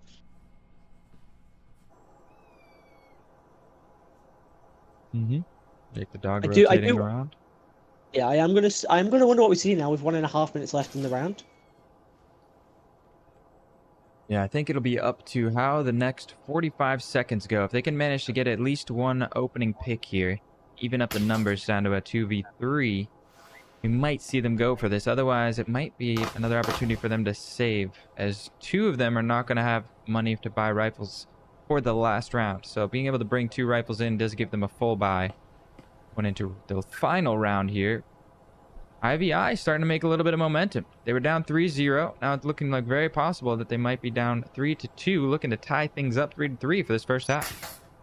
Yeah, so to see that 3-3 first map half is gonna be wonderful. It means that both teams get it's a clean slate. It's exactly a clean slate, and then it's just a first team to win 4 rounds, or win 3, lose 3. It looks like we may actually be seeing the save as Beaver on the storage room getting a little bit aggressive. Just trying to get some final kills here on the rooftop. Let's take a look at the scoreboard here. Having a very strong showing so far, 7-1. Couple of big hitters over on IVI as well, starting to make some kills. Dark with that 3K going up to 5-5. Karamu 5-3. Some names we might have to keep our eyes on moving forward in this series. This just drops the bomb in through the skylight, saying I don't need this anymore. Or the EMP, excuse me. Yeah. We see there obviously the EU save you were talking about yesterday. And it happens quite often. It's to save your Vezin in these massive rounds where it matters. So now it's going, 2-3? If they lose this round, it's a clean slate. If they win this round with these Vezins they've saved, they have that advantage. Exactly. Yep, I like it. I like it. They think their odds of winning round number 6 with a full buy on the team as opposed to winning a 2 versus 4 and potentially not having a full buy on the last round. I like the way they're weighing the odds there.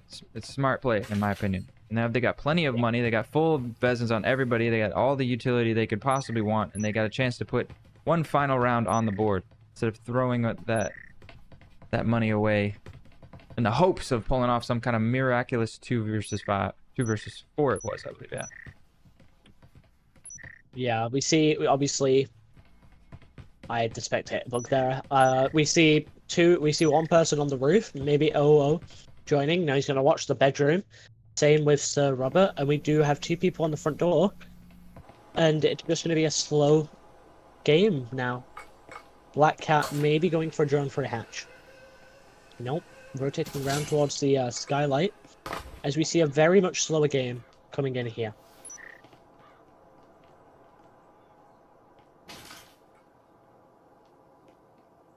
Nice spread. Again, paced, methodical start to this round from Friendly Fire. I really like the way they're pacing themselves. I think a lot of teams could take a page out of this playbook and learn something from making the defense sweat a little bit as Jake the dog does work his way straight in through that front door. Yeah, we do see the double trip mine there, and we do see them both going down where OO and Roberts are. A incendiary grenade to stop them rushing by Wee Laddie as he just sprays down that corridor. Jake the dog and GDS Hero here working through the hallway. A nice little grenade there. As it is gonna going off, and it gets dark and hits beautiful Caramel. push comes in, unfortunately. Yeah, unfortunately, Friendly Fire there. GDS shoots his teammate in the back of the head, causing his own demise here. Retaliation Friendly Fire in this game. As we see the 3 out of the 4 remaining members from Friendly Fire piling into this back hall where they've gotten a couple kills. Black Cat holding the rotations on the roof. Jake Dog gonna foam up this wall. And it looks like it's gonna be a play towards the B bomb site. Yeah, we're going to see this B site maybe open up now. 3 of the members kind of just pushing while we still have a member going over towards the back lobby, Black Cat.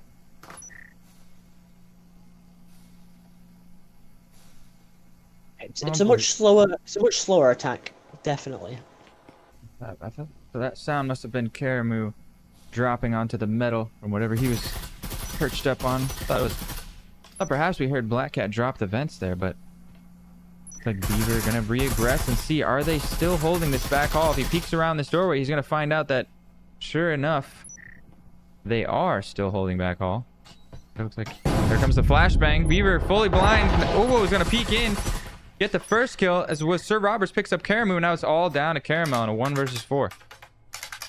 Yeah, EMP going down there on the wall. Caramel, not much he can do as these 2 players are holding this very far angle in this 1v4. Maybe now seeing a save come through or a roam. Oh man, it is the last round. There's nothing to save here. He's going to have to go for this round.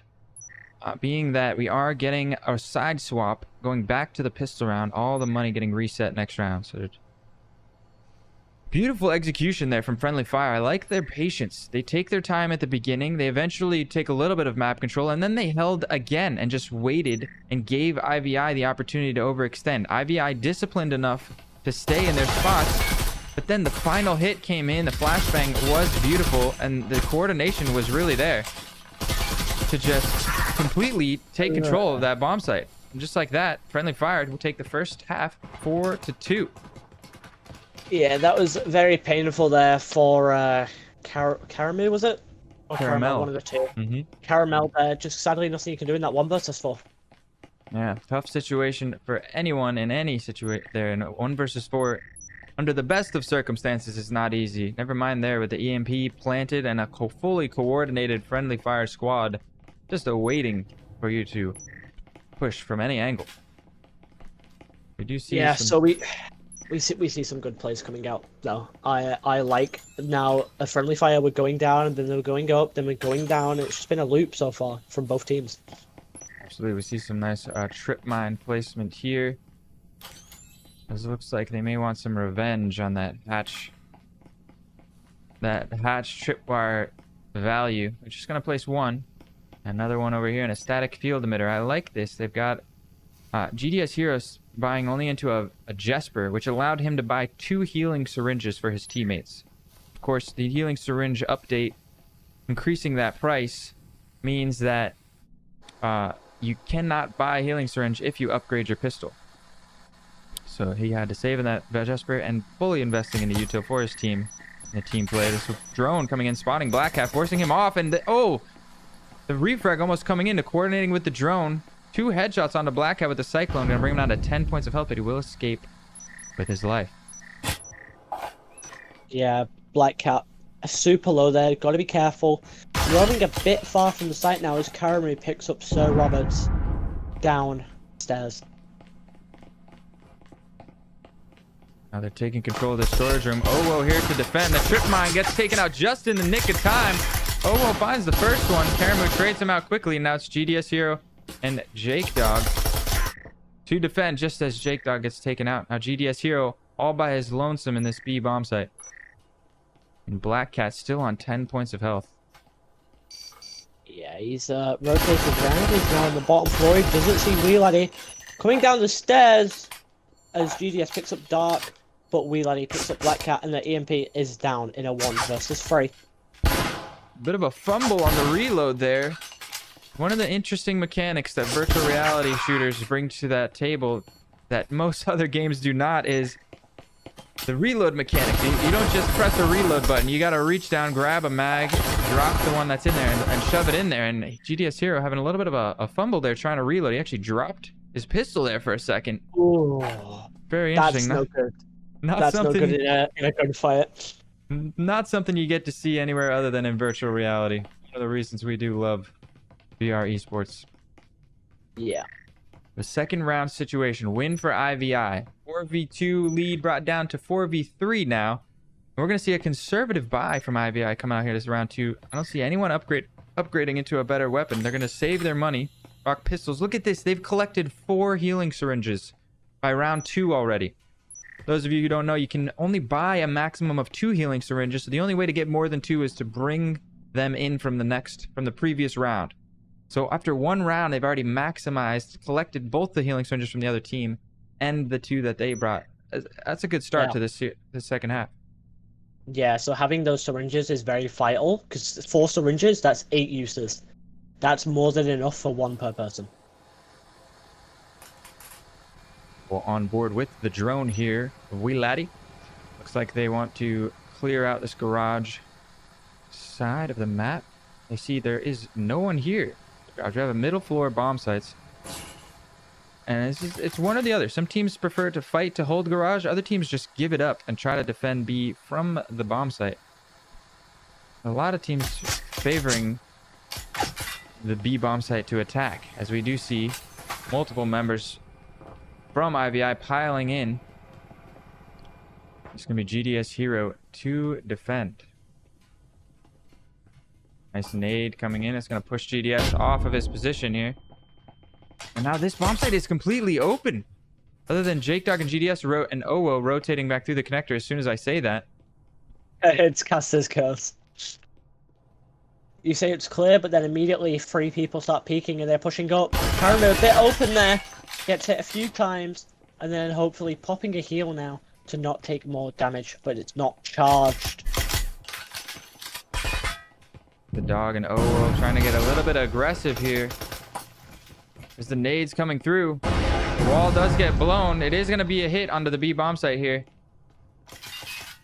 As we see all 5 members of IVI piled in on this side of the map. Yeah, so this now we're going to see probably friendly fire, try and push towards the B site and try and be a bit more careful. Fight coming through, back and forth down to a 3v3 as Black Cat just barely manages to get out through that connector. Beaver going for the EMP plant, but the flank from Jake the Dog and Sir Roberts E coming in. Now it's all down to Beaver. 1 versus 3. The double kill, but he's got to reload. And Black Cat is there. What a beautiful coordination on the side of friendly fire there to just absolutely crunch in that 3v1. If only Beaver had a weapon that was more ammunition than a Cyclone, he might have been able to pull off that triple kill. Really close, but well done by Friendly Fire.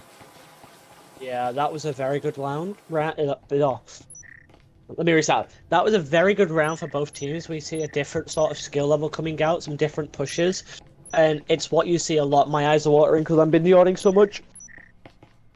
Oh, Coming from EU, your sleep schedule must have been a little bit rocked trying to keep up with these off-hour NA and EU playoff streams. No, does this fit right in? No excuse. Get some Monster, man. Take some caffeine. It's 6:41 p.m. Oh, okay, currently. sounds reasonable. 6:41 p.m. We went till about 11 last night, so hoping for 11 tonight as well because I've got work in the morning. Balancing a work schedule and a streaming schedule. Yeah, that'll do it. That'll do it. I mean, we're going into this. Honestly, yeah, going into finals, I want to be here. I want to get as much done as I can just to pronounce my name in, ready for season 1 in August 14th. Not August 14th, September 11th, so that you guys maybe can get yourself here on this screen. Ooh, drone immediately getting dropped there. Wee Laddie a little bit frustrated that he's not been able to find a lot of value with these drones, but they're gonna have to make it work somehow as IVI do pile in to this wine cellar area. Sir Roberts OBE here to defend in the arcade room. Nice nade coming through is gonna force him back. Gonna find the first kill. Oh, here to help him out. Sir Roberts picking up a double, and it's down to a 5 versus 3 now. As Friendly Fire are looking to put themselves onto map point. Yeah, we do see Dark still trying to hold the game's room from over this box as Beaver to his right and Wee Laddie chucking the EMP across. Maybe Wee Laddie going for a push towards site while the rest of his team kind of sits back in this 3 versus 5. Yeah, Black Cat VR also in a pretty great position if he decides to come down that small staircase. It will have the remaining members of IVI stuck in a pincher, like a pincher maneuver between a rock and a hard place. We see the wallbang coming there through the A wall, which does have foam down. As Beaver looks like he's rotating around to the window. As the wall goes down, Wee Laddie picks up Jake. And we see Beaver opening the window.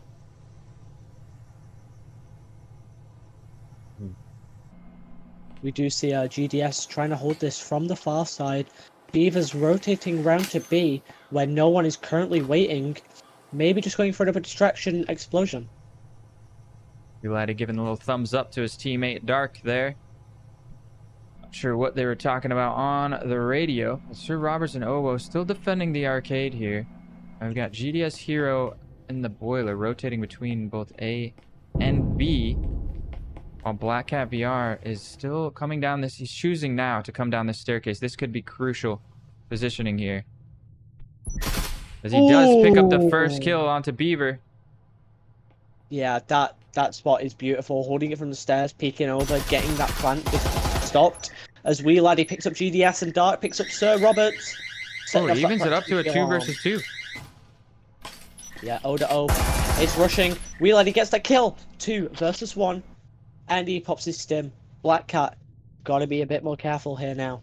EMP is down, though, on the A bomb site. The pings came out. He is aware. All he has to do is defend this EMP for a matter of 13 seconds. But he has to deny the plant here. 10 seconds. They've got the time. They're going to have to stick it. He gets the first kill. 7 seconds left on the clock. It's a 1 versus 1. Black Cat playing this to perfection. Perhaps calling the bluffs as Wee Laddie, you will not go for the stick. And he is going to win that round. Beautiful situ awareness there from Black Cat VR to win that 1v2 out handedly. Yeah, there again, we see this sort of play where you take it slow, you rush, and then you try and break them down, which it kind of worked. I mean, they evened it down from, what, a 5v3 to then a 5v2, then a 2v2, and then they tried getting that plant down, and just sadly, it didn't work. But we are seeing a match point here now, meaning IVI need to win 3 rounds in a row to tie this out, and then we have a guaranteed 3rd map. Backs against the wall. This is it. If you're IVI, you have to force by what you can. You can't lose another round or the first map is over. So we're going to see the trip mine placement here from the defending Friendly Fire squad. I wonder what CHBR stands for. What would you say? Maybe a different team like VRML or another esports league. Because I know Wolfpack, which I casted earlier, they have Wolfpack for VRML, and I think the same for BCL, but in VREL they are called Blaze, and it's a completely different name. That is too boring of an answer. I think it's got to be an acronym for something about friendly fire. Let me see. Chocolate Haribo's Spring Rock. Oh, friendly fire. It's got to be friendly fire related. Can't hurt brothers. Really? I don't know. What's another name for like an organization that starts with an R?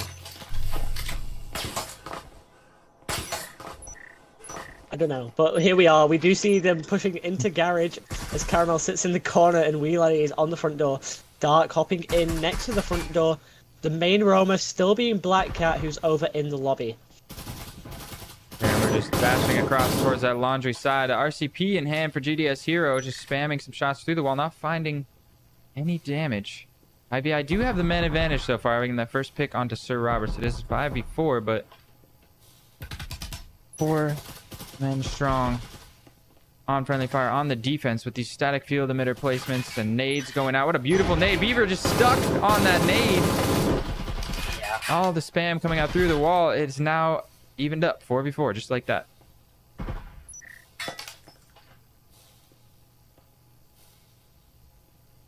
Yeah, so there we see obviously Beaver getting stuck on the nade. There's much you can do. But we do have Sir Roberts down as well, making it a 4v4. Health advantage on the side of friendly fire once again, as Wheelie is roaming into family.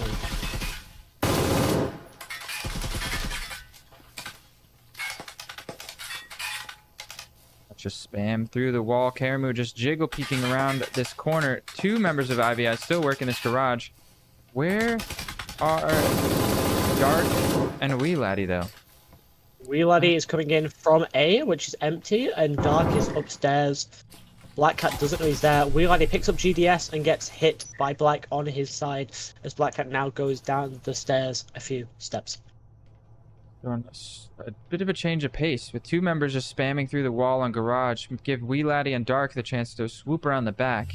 They sprung the trap, and now they've got the man advantage once again. It's 4 versus 3 now. Jake just barely missing the headshot there onto Wee Laddie from the connector. Now, pushing out the connector, but we got Dark there to support. He's going to pick up a double kill as Wee Laddie does go down, but now it's all down to Black Cat VR in a 1 versus 3. Yeah, so we do see Black Cat coming into family where we saw Leadi come through. He doesn't see Karamu's foot there coming through the doorway. Black Cat just roaming around. EMP has been planted, meaning the clock is now ticking down for Black Cat VR. He's going to have to find his way into this bomb site, or perhaps choose, like we've seen, to save the rifle. The difference being a defender versus an attacker is, if you want to save as a defender, you can't just jump out the window and go hide on the roof, because as we know, there are snipers outside waiting. Not just snipers, it seems like lasers that are pointing from no matter where you are. Even if you're below a roof, it's like a chip. They've got a chip and they're locked into the house. It's a chip which is being tracked by snipers. Snipers with lasers. Snipers with lasers and mind chips to track your location. Snipers with frickin' laser beams attached to their heads, okay? Yeah. So there's actually a lot of buttons on this map, and I like the architecture of this. Black Cat VR is going to manage to save this rifle, and we're going into round number 11 now. 2 rounds left here. IVI looking pretty solid for a chance to win this back, especially if they can get a force buy out of friendly fire here. I don't know if I feel like this is the gamble. This is the decision friendly fire has to make. Do we force buy for 2 rounds and get broken buys twice in a row trying to seal this out, or do we save around the hero rifle, which it looks like they're doing here, and then get 1 more full buy on the last round and give 1 solid chance, to really close this out? And I think what we're going to start seeing in the future is that based on where the bombs spawn is going to start influencing that decision. Maybe they don't feel as confident defending on the bottom floor. Yeah. So what I'm hoping now is we see... I want a tie, honestly. I want a tie here. Guaranteed map 3 decider would be pretty nice. I will agree with you there. As we are going to get this second to last round started. It'll be the last if IVI can't make it work. But with 4 pistols on the side of Friendly Fire, it should be pretty doable. Yeah, we might also struggle to see everyone getting the attachments they want for the next round. We will see a lot of utility coming in for the side of IVI with the current money that they have as they come in through the front door and they're going down the stairs. Yeah, of course, IVI. If we're going to see a last round, IVI will have to win this one, and that means they will have plenty of money. Even if they win by getting the EMP off and all of them die, they'll all be able to buy up everything they want going into the final round. But now with this save, so will Friendly Fire. So the last round is going to be a doozy, but in order to get there, IVI is going to have to win this one. This Black Cat coming around the corner, looking the wrong way, not realizing Wee Laddie had dropped in from the skylights. Beautiful play from Wee Laddie there. As now we see Owo with that Taurus picks up a nice headshot, and Sir Roberts also picked up a kill on the other side. So now, but it's all down to Owo. 1 versus... Okay, where's my Owo button? It should be number 3, I think. I thought it was. Numbers are broke. No, numbers aren't broke. No, numbers are broke. I can't tell. Yeah, it's all good. It's number 3 or like number 8. One of the 2 numbers. We do see maybe going for a save. Oh no, he's got a Vezin in hand. I think the team has enough money. He's gonna make a play, at least try to get a kill there. But Dark is gonna shut it down, and that is gonna be a last round. We're going to a last round decider. Will Friendly Fire be able to close this out, or will IVI manage to tie this first map 6-6? It's all going to come down to this final round. Yeah, I'm really now hoping for IVI to win this because I want to see this 3 maps. I'm with you there. I'm with you there. I got my theory here that next map is going to be Skyscraper. Let's get a chat poll going right now. What do you guys think the second map is going to be, Skyscraper or Factory? We didn't get the votes in. I think Skyscraper. What do you think, Jonesy? So we see on this short range map, which is very similar to Factory, obviously Factory's a bit bigger, we see both teams doing well. So I've seen IVI on Skyscraper, they're quite good, they have some strategies which you wouldn't normally see. And I reckon if Friendly Fire picks a side, I reckon they're going to pick Skyscraper. Yeah, so I agree. I think we're going to get... That's my thought. Skyscraper next, and I want to see Factory from both of these teams. So I am with you. I'm voting for the tie here. Let's give IVI your energy from the chat, but let's knock on wood. I don't want to caster's curse anything. As we see Wee Laddie once again leading the charge with the drone for his team. Oh, that's how that happened yesterday. Remember yesterday we nearly gave the caster's curse away yesterday. I hit my desk a bit hard and I cut my finger open. That's what it was. That mystery now officially solved. As Jake the dog peeking out, not quite managing to drop the drone here. A nice nade comes in to push him off of that position. And now this team has full control of this back hall. We get back over there. Jake the dog Jiggle peeking around. Trading back and forth. The foam does hit the wall. It's gonna be... Flashbangs are going out. Came through. It was beautiful. Ooh. Somehow Jake survived for so long there, despite the flash blinding him, but they only managed to get 1 kill out of that hold, and IVI are looking in a great position to tie up this first map. And there it is. Dark finds the final kill, and just like that, we have a draw on map 1, guaranteeing a map 3 decider here. Exactly what we were hoping for. And that is going to be a round win for IVI. I mean, no, it's a tie. Just go straight back to the post game. Yeah. Beautiful, beautiful first map. Oh, back and forth. This is exactly what we were hoping for from the series. Number 4 seeded team versus number 5 seeded team. Really paying dividends. You know, couldn't have asked for a better matchup there, Jonesy. Yeah, honestly, so this game currently is going exactly how we want it to. We see both teams trying to risk it, both teams playing well, and they are getting these shots off, which just holds them. Look how evenly matched these players are. If you take a look at the scoreboard, Karamu barely leading the charge for his team with 11 kills. Dark and Wee Laddie not far behind with 10 apiece.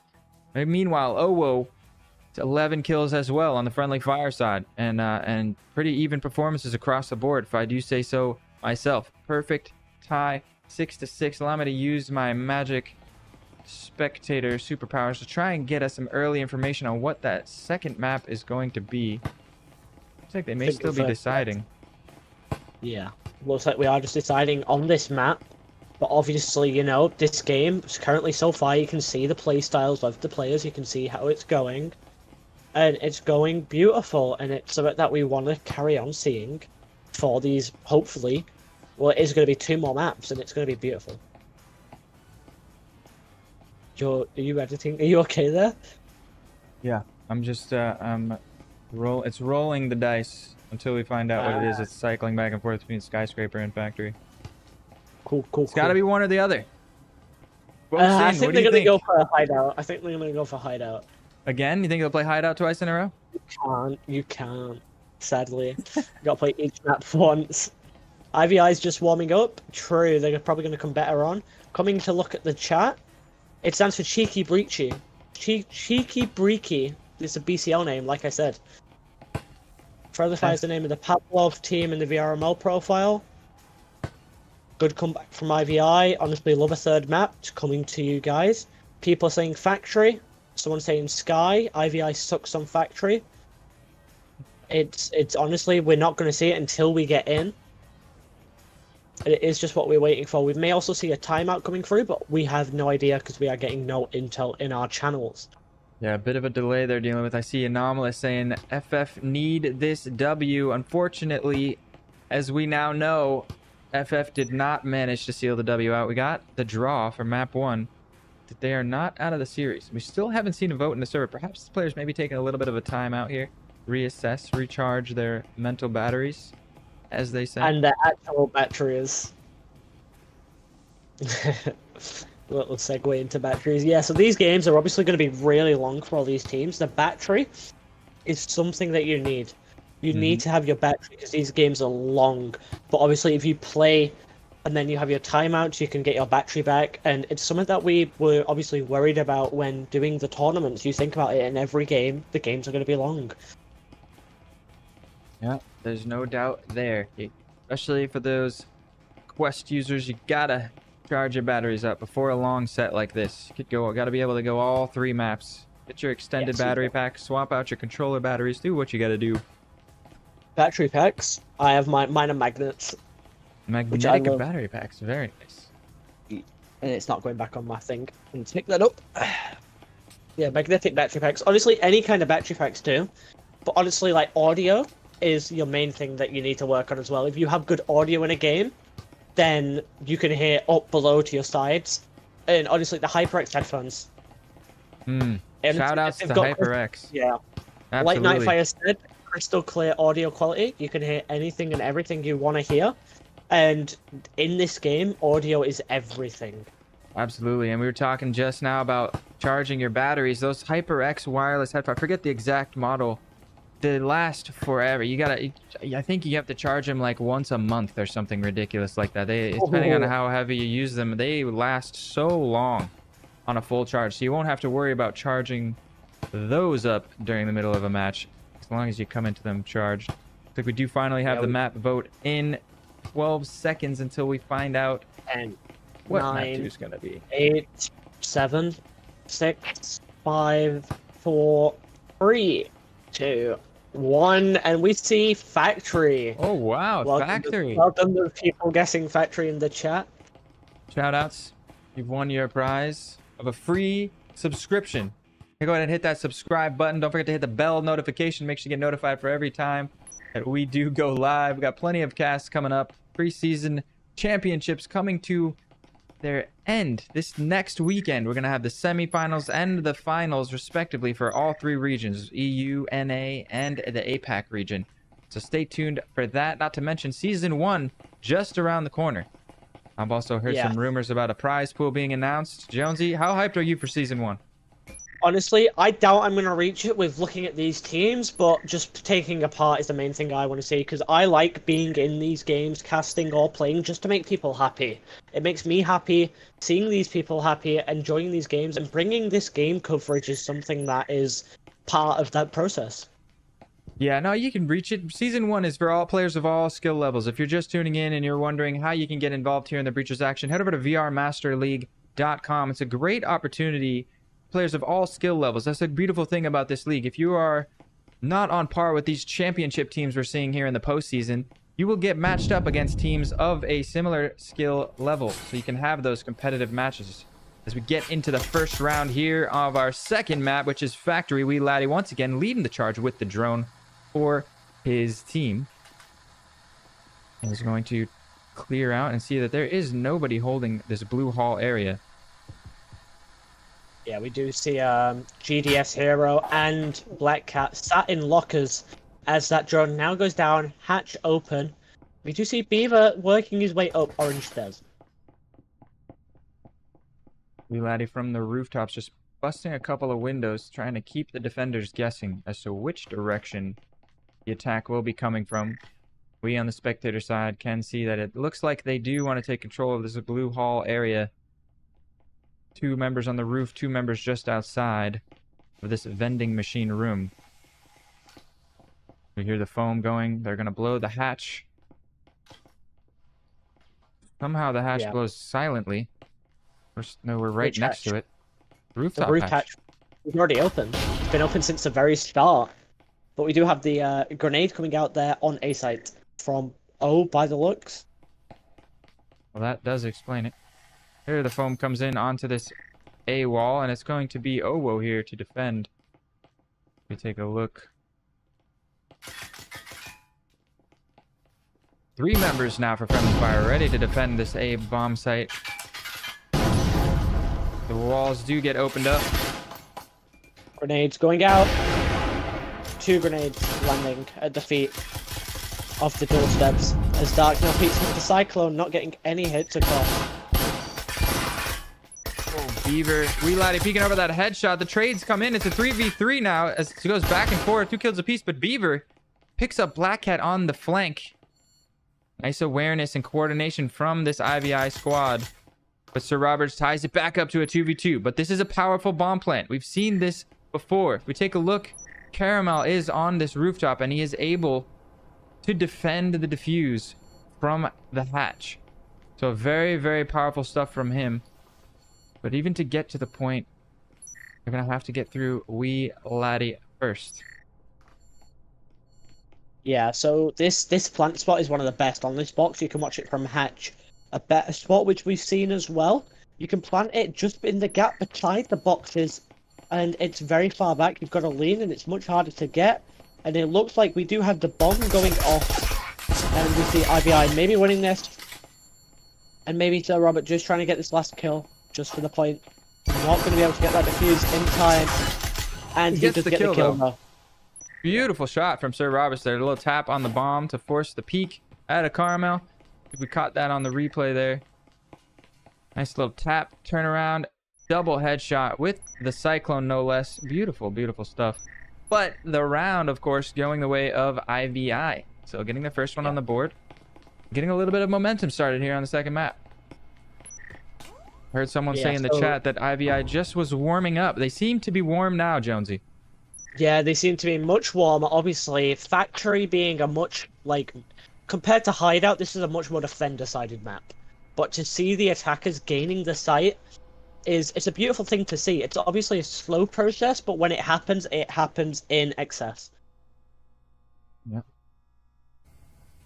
Now, this is an interesting second-round situation. If you take a look at the UI, you can see IVI still choosing to stick with pistols. And actually, all 5 members rocking Cyclones. The Cyclone nerf not phasing them in the slightest.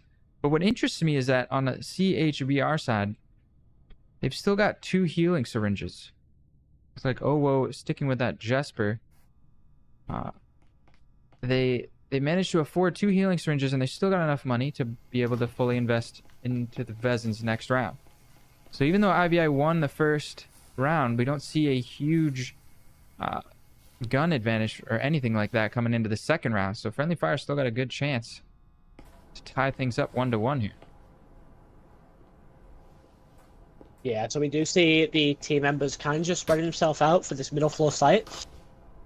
Karamu hopping in on the upstairs balcony as Beaver's still waiting outside, and Sir Roberts unknowingly going into table room where Karamu is peeking as Sir Roberts stops. Getting He the does shots come- there. Oh, beautiful. With the Cyclone, I think he was down to just 1 point of health, literally 1 health, the decider between that gunfight, as we do see the rest of the team foaming up this wall, and it's going to be a push onto the B bomb site. Yeah. We do have Black Cat still roaming. He's here on the main lobby downstairs. And it's just kind of what we're waiting for. Black Cat's going to come from behind as the walls are opening onto the site. Beaver now in as well. The smoke grenade down to watch from Server as that whole side is now locked off. Jake the dog maybe getting a peek here. Getting 1, getting 2, getting 3! What a triple kill. 4v2 now. Absolutely shutting down the attacking idea there from IVI. Jake the dog on a solo mission gets 2 kills and the third on the guy planting the EMP. Now we, Laddie, and Beaver, the last 2 remaining members of IVI. Very good stuff. I gotta remember to catch those clips as replays. We could see an ace coming out. Could see an ace coming out here by Jake if he kills Beaver, and then we, Laddie, in this 2 versus 2. Dog with 3 already on the round. On for the ace, as you said. And here comes the push. Of course, with the 2v2, I'm sure Black Cat is not in any way going to give anything for free. He will steal that ace in a heartbeat if it means getting one of these 2 kills. The tension is too high here. The stakes too high. Single elimination here in the postseason. Both of these teams contenders. And Jake's going to have to get the aces. He gets the first one. Now it's just a 1v1 with Beaver. 25 seconds left on the clock. Beaver has got to get that EMP planted or find the kill. Clock winding down. Yeah, so Jake has the health advantage, but Beaver has a Cyclone. Jake's going to peek it, and he gets the ace for the win on that round. What an ace. Beautiful. That was absolutely beautiful from Jake the dog, completely denying that plan. They had a lot of control on that B bomb site before Jake dog pushes through and gets that nice little 3-piece to shut down the attack. It was looking like an IVI round win. But flipping that round right on its head. It's just going to show you in games like Breachers how a play by one person can create such a massive impact on the results of not just a round, but an entire series. Yeah, each round matters. It gives you momentum, and it's just what you want to be carrying on the whole time. We see now round 3 going to be the first gun round. And after losing that round, we see a pretty even money situation. An even amount of utility coming out. Everybody's going to have fully kitted Vezins. And maybe a little bit more utility on the side of Friendly Fire. They did somehow, even though losing the first pistol round, they somehow managed to save quite a bit of money. I don't know how they did it. I got to look at the VOD and check out their buy strategy. But pretty even round 3 we got coming at us. Anyone's game. Yeah, so here going into this round 3, Vezins are going wonderful. And we do see the assembly line bottom window coming open as they are roaming around. 1 member up on the 3rd floor, 1 on the middle, and then 1 over on the office. As we do follow Karamu and Beaver rotating around to this orange side of the building. We have a bottom floor bomb sites. Looks like they're just opening a bunch of windows. I really like this start to the round from them, where they just open a lot of doors and windows and really keep the defenders guessing. It's tough to know which way the attack is coming from if there's windows and doors being broken on all sides of the building. Yeah. We do have Beaver still going for the drone as Karamu is on the boxes, watching the door onto B. And shots coming through on A, through the wall. But no one's there to be hit by them. Black Cat still roaming above as Karamu comes to the upper B door. And that proximity sensor going off, revealing their location for the 3 of them. So it is going to be a crunch onto this B bomb site. Jake the dog here to defend. Nice timing on the grenade. Carmel just stuck trying to plant, not realizing that a nade was getting tossed at his feet, but Karamu picking up GDS Hero in the connector. Jake the dog now finds the kill onto Karamu. The EMP does get planted. 3v3 post plant situation as Dark picks up Black Cat on the flank. Now it's Sir Roberts, OBE, and Jake the dog. Make that just Jake. 1 versus 2. Looking to tap the bomb. Gotta get a little bit closer, Jake. He's got to be careful here because he doesn't know where these enemies are. As Beaver's now on the opposite angle. He turns around as Beaver peeks, but Beaver doesn't see that. As he's now going towards Dark. He's got to be careful. Really showing the value of tapping the EMP. Did manage to figure out where both of the enemies were as they did both pop some shots up, but just stuck. But there's great positioning from the two enemies. On both sides of them, stuck in a pinch maneuver. It's tough to really get a defuse off and win a 1v2 when the two defenders are playing that well. Yeah, these defenders are playing these games perfectly so far, but so are the attackers. I mean, IVI, they are popping off with every single round. And it's something that we love to see as casters. We love to see this one team getting a huge advantage, and then the other team comes back. Brilliant showcase of coordination there that IVI is putting on. They're definitely warm now. Talking about them being warmed up. They are ready to go. Here on Factory, off to a great start. Up 2-1, and with the economic advantage piling in their favor. We see so much more weaponry on the side of IVI, whereas Friendly Fire stuck on an economic save round. We head over, see what the attacking idea is going to be this time. I'm sure we laddie, yep, going to have the money to afford the drones that we didn't see last round. It's actually Beaver with the drone last round. Yeah, Beaver with the drone getting in, getting that not the util, the intel. And it's just helping them. And there we go, Dark getting the first kill as GDS picks up Dark. Karamu getting 2 in a row. A third coming up these stairs now. So Robert, we had a few roamers this round. He seemed aware that Robert was on the stairs, but he is not watching it now. As Roberts does manage to find the timing and get a pick onto Wee Laddie. He has the only gun on his team, but the peek from Black Cat through the lockers with the Spectral brings us down to a 2 versus 2. Now the danger becomes if either members... Oh, Sir Robert's getting dropped by Beaver on the bottom floor. We just missed it. It's all down to Black Cat now, but he just has a Spectral in hand. Despite all of the kills bouncing back and forth, Black Cat's still unable to recover a Vezin off of any of the 3 downed opponents. He's going to take his time to rotate back on this middle floor.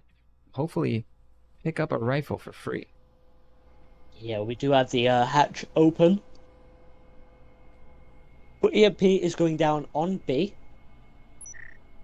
A bit of a different plant spot next to this bomb. I like this rotation from Black Cat. Coming up the orange stairs, he's for sure going to be able to pick up at least that RCP from his teammate. Not to mention a healing syringe does unfortunately make the audio cue by dropping the Spectral. He should also be able to pick up one of these Vezins. There we go. He does get the Vezin in hand. Now he's got a nade. He's got a healing syringe. He's got everything he needs to make this 1 versus 2 happen. Now all he needs is a little bit of luck. Yeah, Karamu hiding in the corner, cloaked! And he gets some headshots to take the 4th round for the side of IVI. What a peak. Once again, the post plan from IVI proving to be just too strong. 2 members alive is all that they really need to make this happen. A beautiful play from them so far, and they're up 3-1. But now Friendly Fire, after that save round and doing a bunch of damage, is going to actually keep the economy on the back foot. Obviously, we still see the full buy from IVI, but Friendly Fire got a full buy this round as well. So 2 rounds left in the first half. They're looking to put this one on the board and start the comeback. Yeah, so hopefully, honestly, Friendly Fire want to take this comeback. They want it to be as equal as possible. Because if IVI win this 7-5, if they win that second map, if Friendly Fire win that second map, then there's a chance the more points they get, the better. There's a less of a point advantage, and it's a higher chance of them maybe pushing this new format we have if the points are tied. So for the first map was a draw, obviously. If this map goes 7-5 and the next map goes 5-7, then we do a best of 5 with it just flipping back through. So IVI will be home again and Friendly Fire will be away. the first map.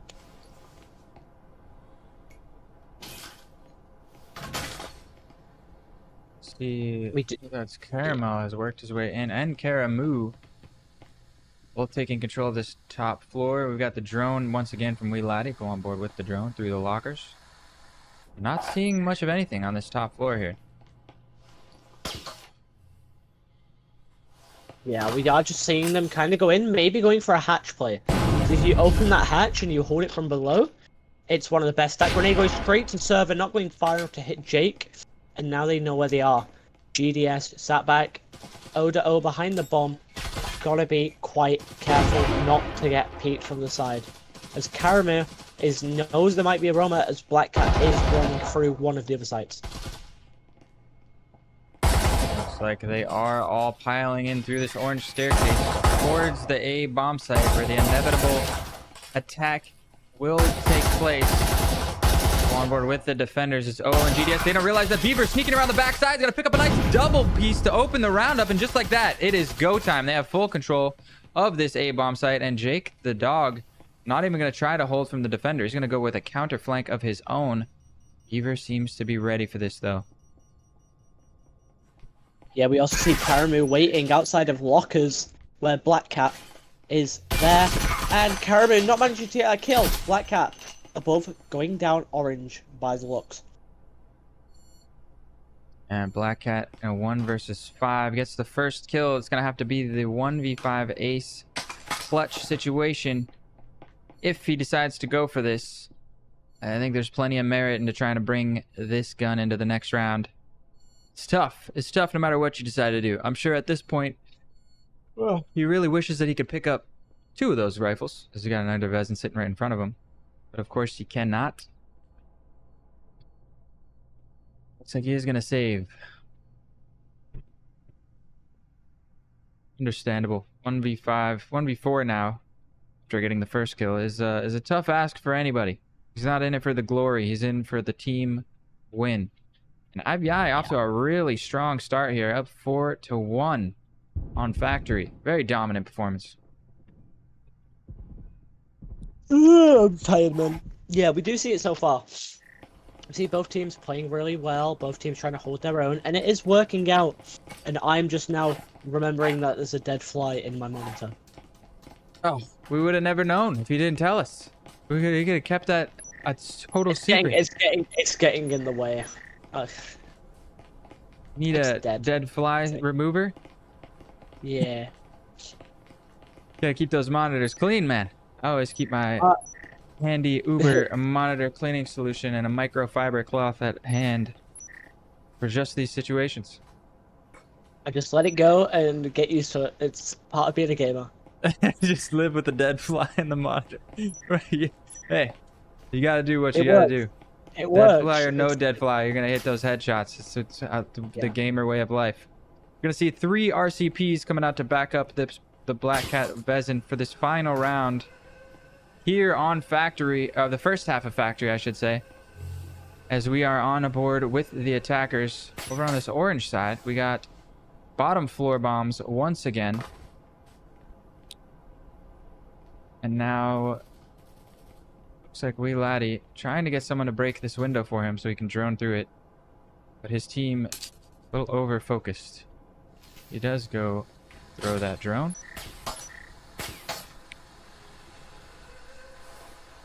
Straight into the top floor. Looks like they're setting up for another hatch play once again. Just clearing for roams. Looks like nobody is home, so they are going to get a clean control of this hatch directly onto the A bomb site. This Karma with that breaching foam. Vaults in, and this is phase 1 of IVI attack. Yeah, we do see the hatches coming in. A massive utility player. They're kind of just waving their gun at each other, having a little party. Waiting for the time to be right. As their team kind of advances around and they're going for another pinch. Beaver quite close to both Black Cat and O. Just have to be careful.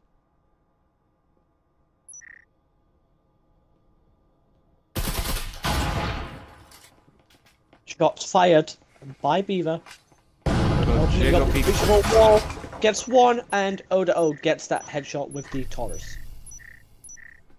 3 members here on that. Ooh, thinking about doing an instant hatch drop there for a second. They are going to blow the hatch. The nade comes out. It's a solid nade. It's going to find a double kill. Not only picking up OWO, a little bit of a team flash, but Sir Roberts coming in with RCP, finally picking up 1 on the defense. Picks up a second. Now going for the denial of the plan. He picks up a 3rd. What a huge round from Sir Roberts. And Black Cat picks up Wee Laddie and Friendly Fire.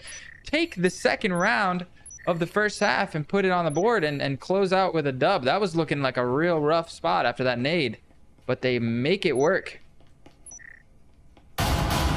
Yeah, so we see there, obviously the teams, when they play slow, they're good. But then sometimes it's dangerous. That was something. Yeah. Really coordinated attack. I think it's just you can't really plan strategically for Sir Roberts to pop off with an RCP like that. A great play from him. Finds the first 1v1, takes the second 1v1, then swings and catches the guy planting the EMP. Just beautiful awareness from him as his teammate cleans up the last kill on the backside. Didn't quite catch that on the cameras, but a beautiful round. A nice recovery there. Friendly Fire putting 2 on the board. Respectable. Now they've got a little bit of something going to work into the second half. Yeah, so we're going to see now the second half. Obviously, we see the side of IVI with that advantage. Up 4-2. Yeah. All going to come down to this big, ever big important pistol round. Always important pistol round as we go on board with Black Cat VR. He's got 2 drones in hand. He's going to foam this hatch. Send the first drone in. They've been very consistent, Friendly Fire, with the attack as that drone gets immediately taken out. GDS Hero and Jake the Dog working their way this staircase. Gonna take some control of this locker room. We do have the 2 roamers, Karamu and Beaver, up here. Know that someone is there, but they don't know how many or who, so they have to be a little bit careful.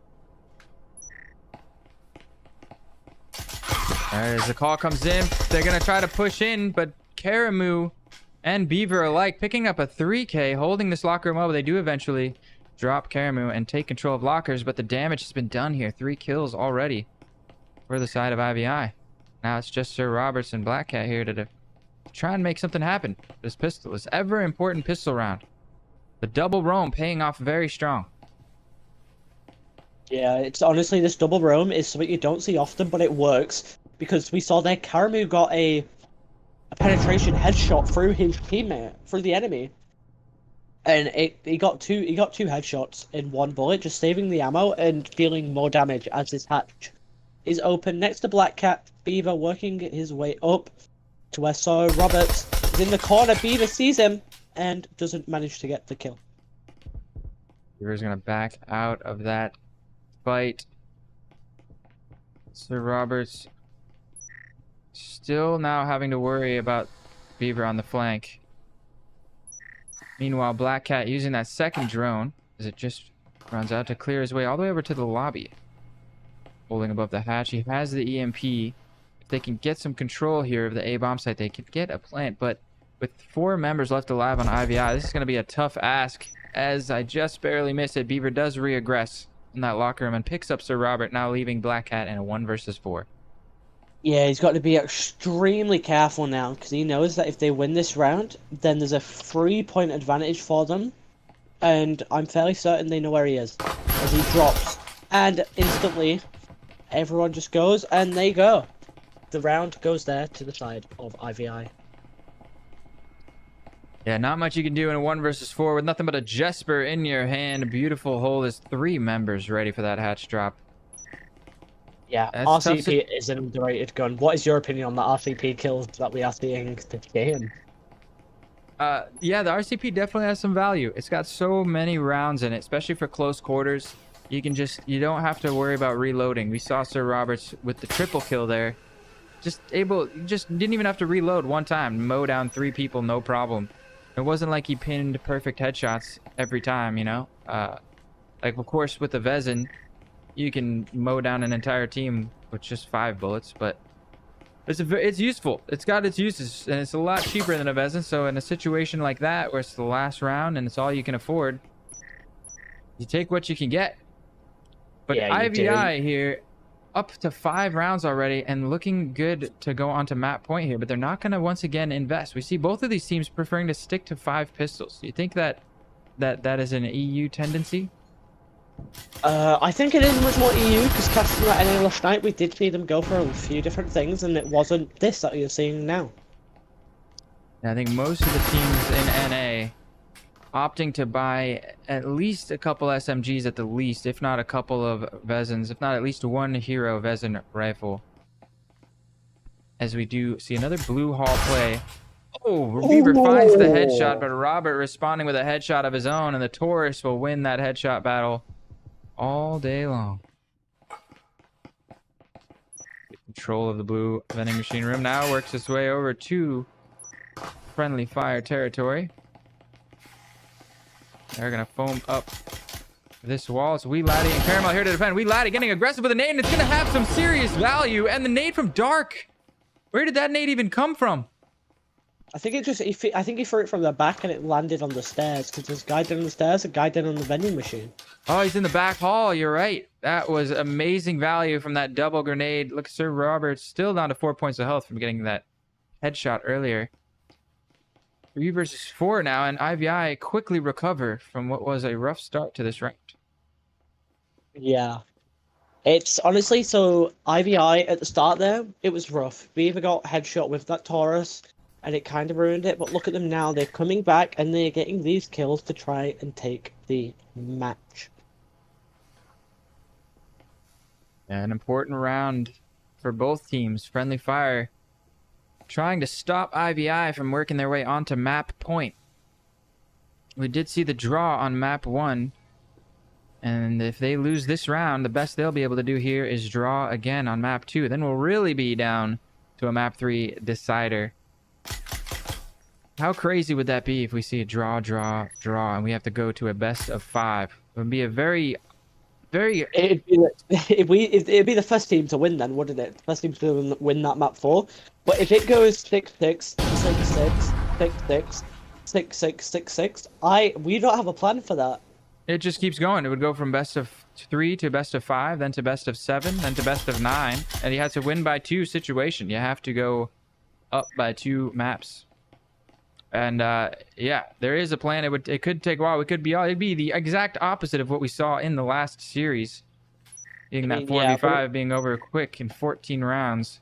This map. Who would take over our wonderful NA cast that we're doing a bit later on today if we're stuck in a perma loop here as Wee Laddie takes out Black, OO takes out Caramel, Dark takes out OO, and Caramel takes out Sir Roberts.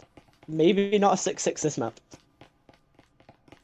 Yeah, it's not looking good so far, but I mean, IVI have already hit that ever crucial round number 6, so if Friendly Fire can get some momentum going here on the attack, it's possible. I mean, it's the best they can do. That's definitely what they're going to be shooting for here, as you see all 5 members buying up rifles on both teams.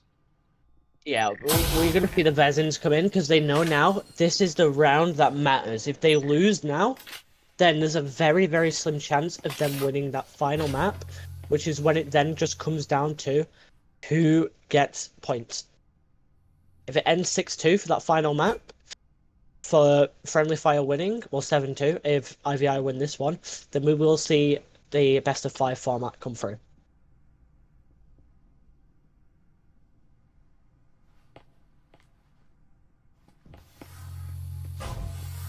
Stop that as we go on board here with the attackers. Black Cat once again with the drone in hand.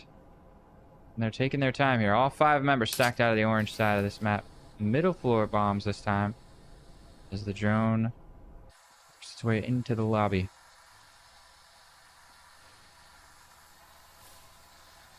Once again, straight through the table room in towards the B bomb site. Not seeing anything yet. I think this could be the cue for his team to move in and start to take some map control very quickly. As we do have 3 members here stacked outside. They're going to make the audio cue. And Yeah, the instant pounce onto the B bomb site. They're going to collapse. There wasn't a lot of here for as far as defense. They're going to quickly try to exploit that, but Carmel in the connector. Beaver's worked his way in as we go on board with the defense. Beaver and Wee Laddie holding it down on the flank as I'm just missing all the action. It's all down to Black Cat. VR. Tough sight there to catch with the camera work because there's so much close quarters combat. There's so many little desks and walls and everything blocking the action. It's tough to find that perfect camera angle, see what's going on. But a clean round from IVI is going to make that their first map win here. And they were up in the series now with a tie on the first map, 6-6. IVI take that map convincingly, 7-2, I believe it was. Yeah, 7-2. They're poised now to advance through the single elimination bracket into the semifinals next weekend. Third round now, all they need to do is tie, or even if they lose, they just have to get 3 rounds on the board. So as soon as they hit that round number 3 marker, it's over. Yeah. That's a lot of pressure if you're a Friendly Fire fan. They're really gonna have to, you know, we're going to Skyscraper though. Allow me to update this in the map list. We're gonna go Skyscraper, and therefore, I think it's possible. Honestly, if Friendly Fire get to start on the defense, which it doesn't look like they will be, then they could get a solid first half. If you could win something like 6-0, you could make this happen. I think this comeback is possible. But starting on the attacking side, it is going to be very difficult. I'm gonna have to leave you for a minute because I need to go make myself a cup of coffee because I'm falling asleep. Absolutely, So, not a problem. Go grab yourself if some you don't caffeine. mind- Jump Yeah, into go the flip. caffeine. We'll take a look over at the matchup page here. And we've got, see the results on Skyscraper. 91% round wins on the side of IVI. That is not a good statistic to see if you're a Friendly Fire plan. Of course, Friendly Fire have more rounds played on the map, but with a 65% round win. Still their strongest round win percentage, 65% on both Hideout and Skyscraper for both teams.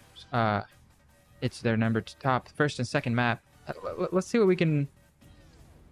It's you know, it could go either way. Obviously, the numbers are in favor of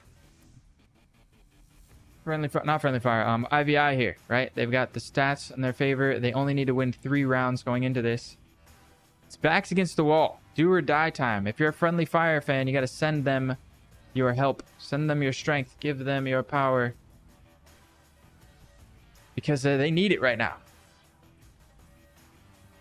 Shout outs to everybody in the YouTube chat popping off. Thank you, Pixel Chris, Legolo Mozart, Deadwalk. Thank you guys for hanging out. Angel, the Streamlabs bot. We love having all of you here. Put your votes in now. I know we're already going into the map 3. It's going to be Skyscraper. Obviously, statistically, we can't do a betting on it. But who do you think's going to take the map? Because even if IVI take 3 rounds and end the series, Friendly Fire could still win the map, right? It won't be over. So, once the pressure is off, what do you think in the chat?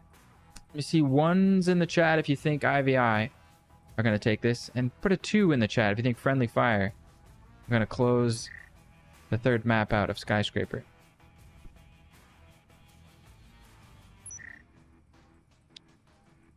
Shout outs real quick while we have a lull in the action to our sponsors, ProTube VR. Thank you so much. Longtime sponsor of the stream. HyperX, also a longtime sponsor of VRML. And, of course, Triangle Factory. Triangle Factory, if you are watching, we love you. Thank you so much for making this amazing video game that we are enjoying here today. We at VRML are absolutely loving this game. It's so new, it's so young, and yeah, thank you guys for tuning in and making this happen. If you want to see more Breachers action, we've got the semifinals and the finals for both NA and EU coming out next week. Not to mention, in just a couple of hours, I believe, the North America Group B quarterfinal brackets, single elimination matches later today. So hit that subscribe button, hit the bell to stay notified for when we are going live. And if you want to jump in on the action yourself, you head over to vrmasterleague.com. during even just the regular season matches, you can vote for which matches you would like to see casted, which teams you think are going to win, get your connoisseur votes in, and also just join a team, start a team, get involved in the action yourself. We've got a great, massive community here for Breachers, and you can get competitive matches at all skill levels. So if you're just new and starting out and you think you're not ready for these postseason championship matches, don't let that discourage you. Join a team, create a team, and you can find yourself matched up with teams of similar skill levels. It's a beautiful thing about skill-based matchmaking that we provide. Yeah, it's a great opportunity. It's a lot of fun, and you may just find yourself being casted here on stream, just like these teams are here today. Preseason 1 just around the corner. I don't have the dates, but I do believe there are also rumors of the prize pool being announced shortly. I can't wait. So excited for Season 1 and everything it has to offer. It's exciting times. It's exciting times. And if you... Once again, my name has just glitched out. Let me just... borrow Jonesy's name real quick and switch it back to Filibust. I don't know why that keeps clearing. Either way, I'm Filibust. I've been joined by Jonesy, who will be back shortly. We're just waiting. A couple of players taking a moment to recharge their batteries. We do have all 10 members rejoined in the server, so we'll probably be joining shortly. See.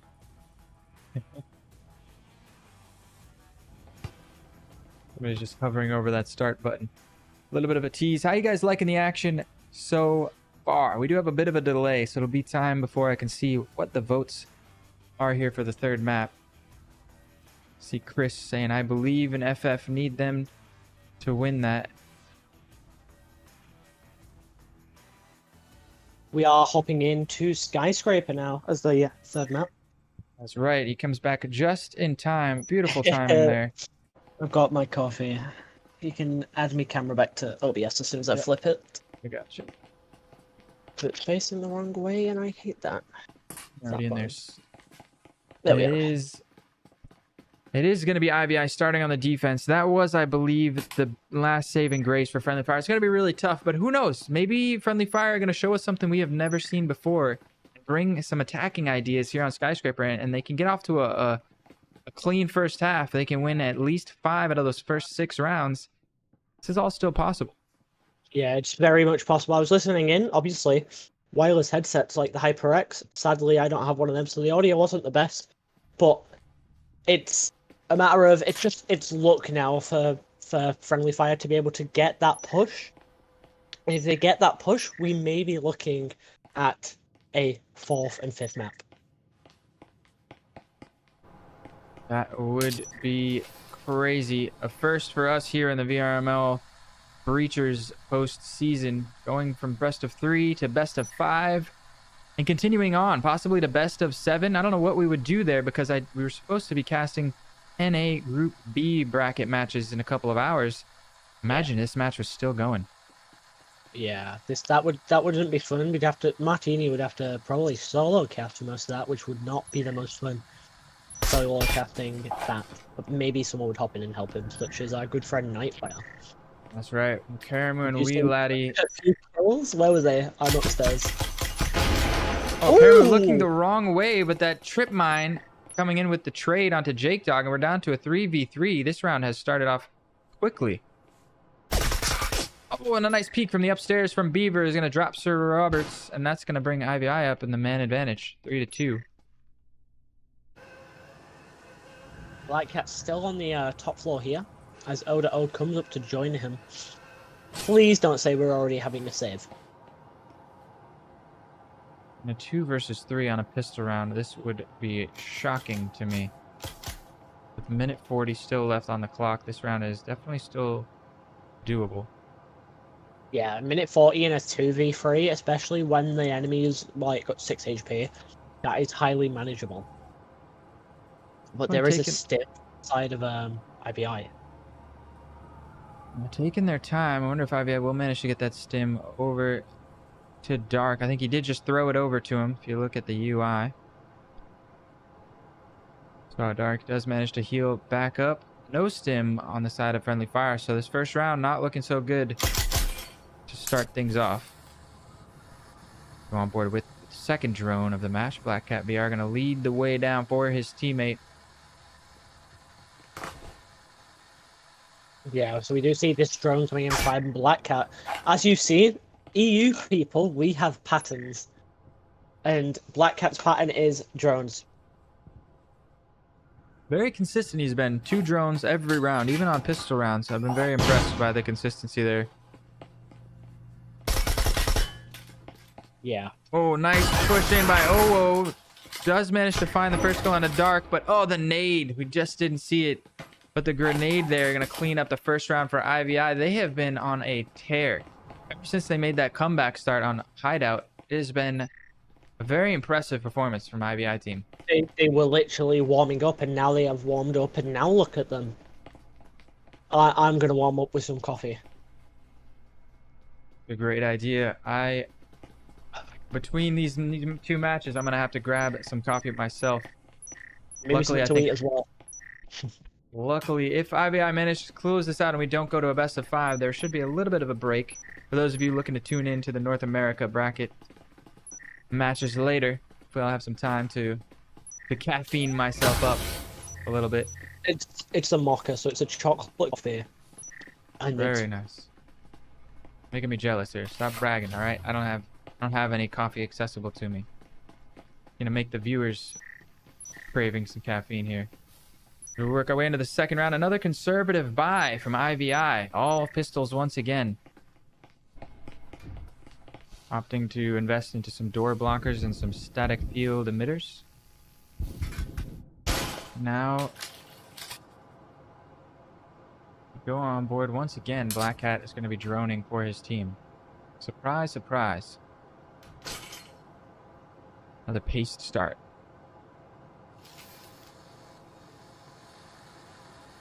Yeah, as Angel said, September 11th is the start date for Season 1.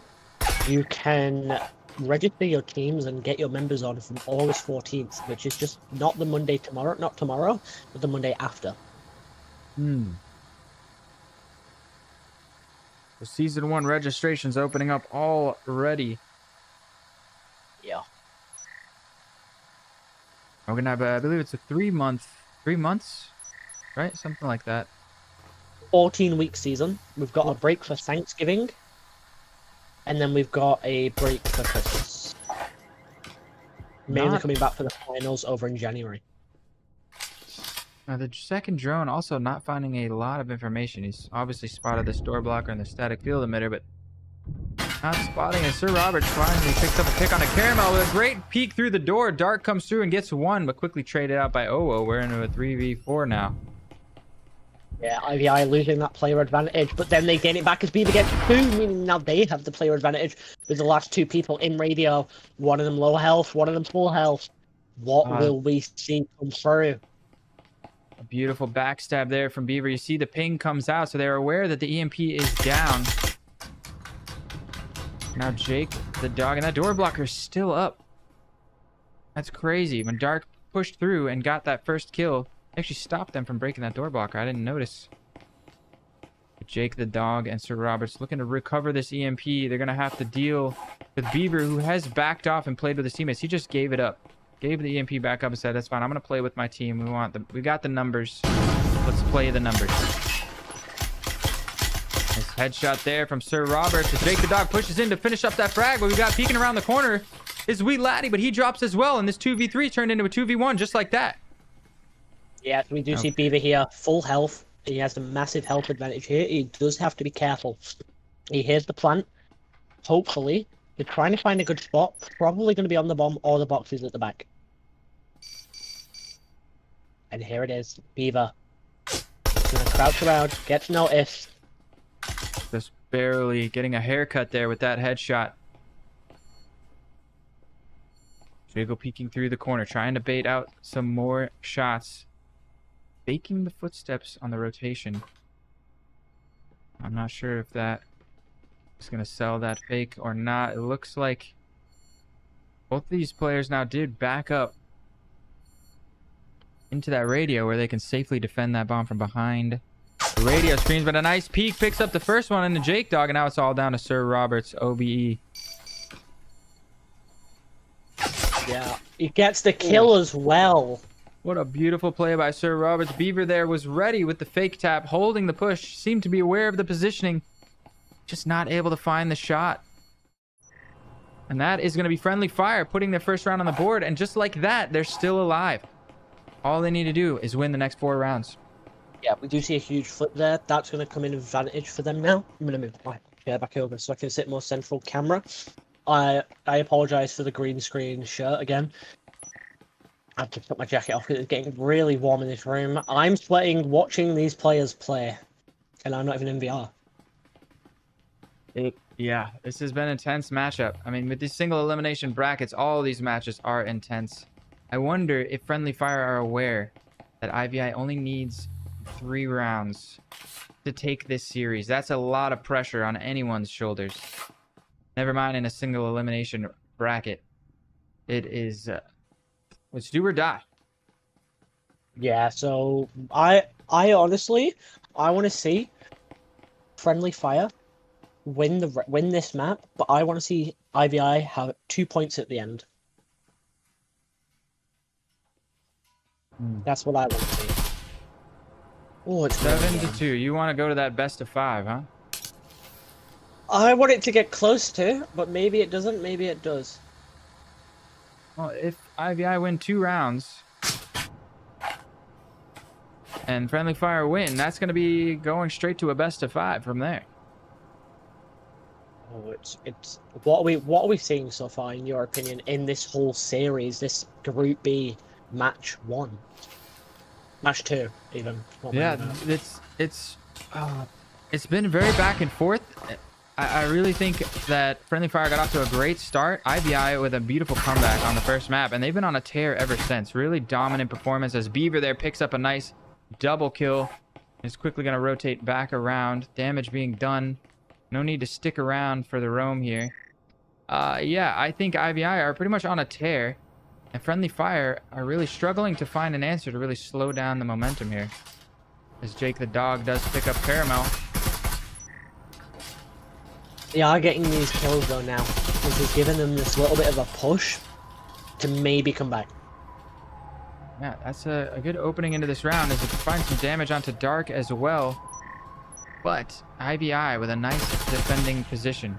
They're here. Minute 30 left on the clock. They got plenty of time, but it's not going to be easy. You hear the nades coming out. Beaver with the spam through the wall as well. Now all 3 members here, and oh, double kill. Beaver and Caramel alike, and Dark with the backstab through the hallway. It's going to clean up that shop, and just there's your 2 rounds for IVI. On the board, they're on set point. Win one more. If they win one more, then it will be GG's. That is a series point. The rest of the match will be an exhibition at that point.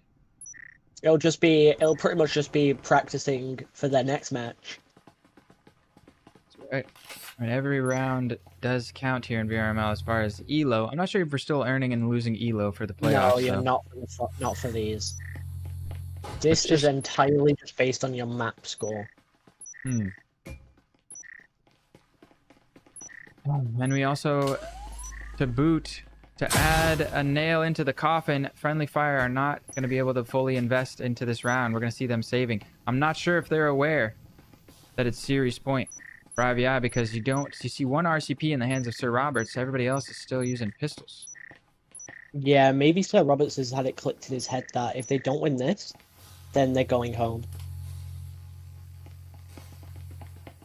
Yeah, I mean, he needs to tell his team that so they can all buy up. I'd like to see a little more than 1 SMG buy coming out from them in such an important round. But once again, Black Hat with the drone. He's going to spot the door blocker for his team. Harem is trying to keep an eye on the lounge where we do have Jake and Robert outside. Oda and GDS coming down these stairs. Is Beaver roaming once more?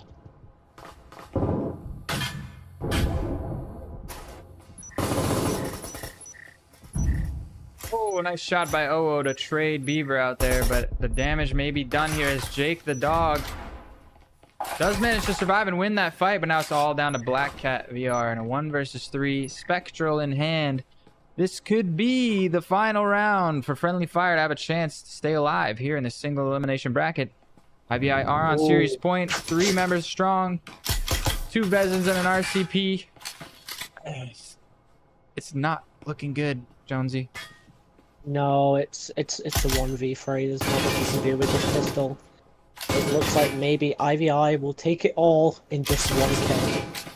And there it is. IVI, well, obviously not officially yet, but IVI will be the winners of this match. Yeah, we are going to play the rest of this map out, but as we know in the spectating booth, they cannot possibly win because the first round was a tie on Hideout. Just to explain, those of you who are confused, first map was a tie 6-6 on Hideout, and then IVI won convincingly on Factory 7-2, which means in order to tie the series up, Friendly Fire would have to win on Skyscraper 7-2 as well. With 3 rounds on the board, even if Friendly Fire do win the series 7-3 now, that's going to be the series win already going the way of IVI. With a tie and 1 win each, it does default 2 round win scores. So it would be a, let's do the math there. 7, 6, is, what's that? 13 and 2 is 15 to 16, something like that. 15 rounds is the max Friendly Fire can get here. So if they were to win 7-2, it would have been tied 15-15. Oh, 16-16. I'm sorry. 16-16, right? Is my math wrong on that? I don't know, man. I don't see the scores like you see them. I don't see them either. I'm doing it all in my head here. Oh, I could. You've got them at the top of your OBS. Let me have a look at this real quick. So the max points that they can get is 6 plus 2 is 8 plus 7, 15. It is 15. 15. Meanwhile, IVI already have 16. Exactly. Yeah. So it would have been a 15-15 tie if they had managed to win 7-2 here on this map. I was right. Yeah, so it would have to be the points that we've just spoken about to come through. Nice fire grenade there from Dark. You know, I was wrong once. It was a Tuesday. I'll never forget. Tuesday? It was a What about Tuesday. Tuesday? I was wrong one time. Oh, what a nade! That was such a good grenade. Somehow it doesn't It find any flew down damage. Flew down that corridor by Dark. Beautifully placed. Somehow Jake the dog managed to get away with only taking the 5 damage and finds the headshot onto Dark. A little bit of map control going over to Friendly Fire here. Still looking to take this map. You know, you may have lost the series, but you can still tie it in map score at least. 1-1-1. Yeah, Let everybody know how Ooh, Beaver on the back gets 2 Sir Roberts and GDS, and he rotates out with just Oda Jake and Black Cat left. Just missing these backstabs from Beaver. Just finds this timings where even in the caster booth we're not ready for it. I mean, I'm kind of trying to keep an eye out because your POV cam is what matters here. Your camera work is done amazing so far, and I can just fly around and do circles, and that's what I have been doing. Oh, you gotta give me the heads up next time. Oh, the backstab. Beaver. I've been trying to listen. Every time you say that person's name, I try to switch over Yeah, to I've that noticed person. that. Which is Black Cat's helpful. finally coming in to help Oda as they are peeking out this corridor.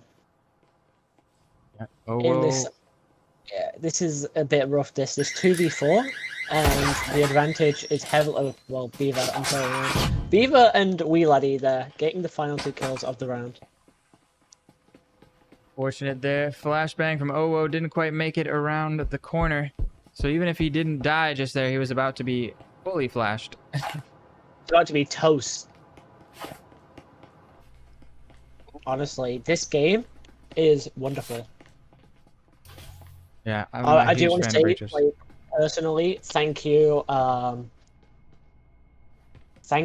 huge thank you to Triangle Factory for giving us this game, and it is beautiful to see. Yeah, really is. I have never been hooked on a VR shooter like I am to Breachers. It scratches the itch like no other shooter has. I'm a huge Counter-Strike Valorant junkie. I love the tactical 5v5 shooters, and yeah, I mean, we got some other great VR bangers. We're not gonna really advertise any of them here, but none of them have really just filled that slot. I say this game is a lot different than the other, like the other two, because the other two, like, I mean, Pavlov. I'll say it. Pavlov is similar sort of buy system, but it's not to the same level for utility. And with Onward, it's a preset thing that you get every time you spawn. It's completely different than this. This is personalized, and it means a lot to us casters. Yeah, it's something about, I can't put my finger on. I still don't know exactly why it is that this game is so much more addicting, fun to play, and I can just play it all day and night. Shout outs to my twitch.tv/Philibus if you guys want to catch me playing Breachers. Yeah. It's something special, and we're very blessed to have this here in 2023. Yeah. I'll give you my reason. It's the replayability. Each map, each time you go in, you can play a different way. Different guns, all these different guns. It is wonderful. VRML opening things up with the pick on to Sir Roberts. Dark opening up there. Oh, unfortunately. Dark looking to peek through this door blocker. What's your favorite PC utility to use? My favorite bit has to be the grenade. Grenade is something special. Back in the alpha, that thing used to bounce. Really bounce, and you could get some wonderful nades, and it was beautiful, but then they made it less bouncy. Big rip, and I hope they make it more bouncy at some point in the future. Yeah, it had like a Counter-Strike 1.6 nade type of vibe going, where it would just literally you hit it and it uses the same force back out. It was wonderful. Dark picks up Black Cat down the corridor. Not even down the corridor, 5 feet in front of him. Black Cat tried to go for that rush. And he's still trying to watch for these stairs as the door blocker has gone down. Diego peeks there from Dark, spotting GDS Hero on the staircase here. GDS just pumping his head in and out of that minimap. Flashbang comes in. They want to clear the screen side out. We know nobody's over here. It's going to be on to Dark. Wants to jiggle peek this again. It looks like he's content to just sit back and wait.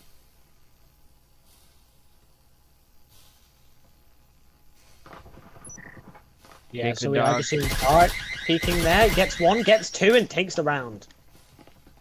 That's going to clean up the first half. Very strong performance. IV 5 rounds to 1. And that's why I was saying it would have been a different story if Friendly Fire were able to start on the defense. If they could have gotten off to a 5-1 start with a strong defensive hold like IVI just did, we'd have ourselves a ball game. They win the pistol.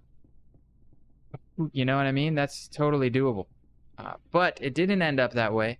Map picks going the way in the favor of seems IVI here.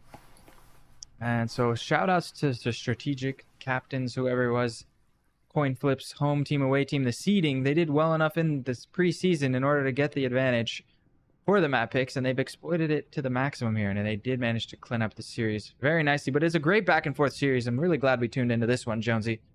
How have you liked it so far? I got on this one. Yeah, it was a banger of a matchup. A little more exciting and back and forth than the first match, from what I understand. I caught the tail end of it.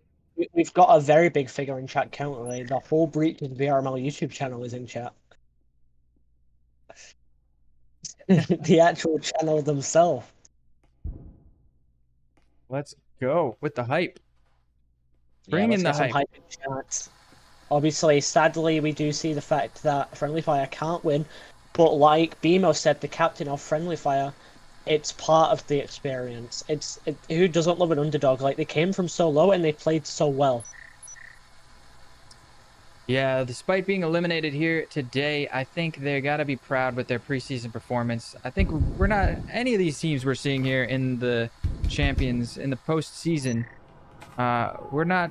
it's not the end of any of them. We're going to see more of them I have no doubt.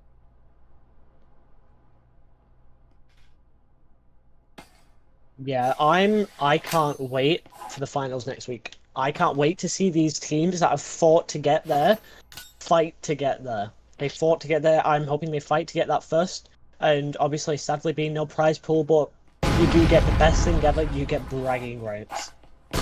Yeah, a little bit of chip damage onto Owo with the nade because Karmu does breach into this A bomb site. It's going to be an A bomb site hit here.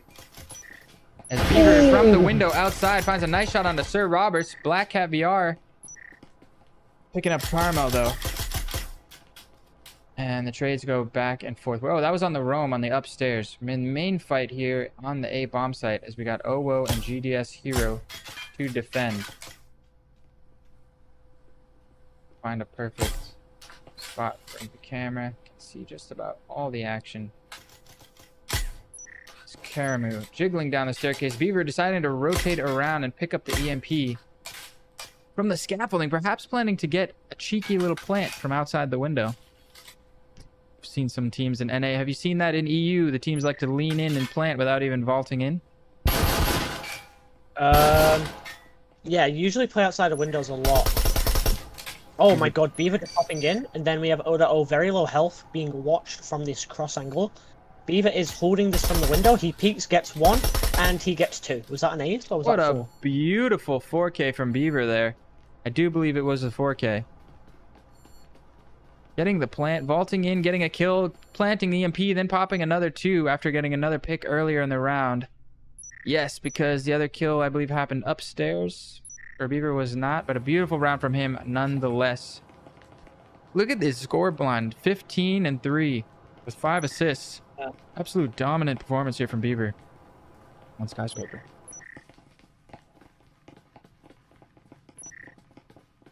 Beautiful. Beautiful. So beautiful to watch. Gotta keep an eye on him next week as this team is advancing to the semifinals on Saturday and then with a shot to qualify for the absolute grand finals for the EU division on Sunday. So hyped. I'm with you. I am so hyped to see what's going to come next weekend. I'm already looking forward to it. I'm already excited, and we've got a whole week I'm going to have to be waiting. Who is going to even qualify? I don't even know all the qualifiers for the semifinals in NA. We got 2 more matches later today. Yeah, we got 2 more matches tonight. I might have to drop out one of those depending on how I feel. So... yeah, you got to get some rest. You've been working too hard here for this postseason. Yeah. We do have the EMP on the floor next to Wee Laddie, who looks like he may be droning. Yes, he's droning. On board with the drone now, as it does clear out this broadcast hallway, the opposite side of the top floor, giving his team a little bit of space to work with. Yeah, so what we're going to see now is you're going to see IVI. They know that it's 6-1. They know they pretty much won. So they know they can play this a bit slower, a bit safer. Karamu and Caramel meeting up on this lobby staircase. Perhaps looking to pressure in towards this B bomb site. They're looking to clean this series up on the pistol round. They want a 7-1. Trying to make a statement here, it seems.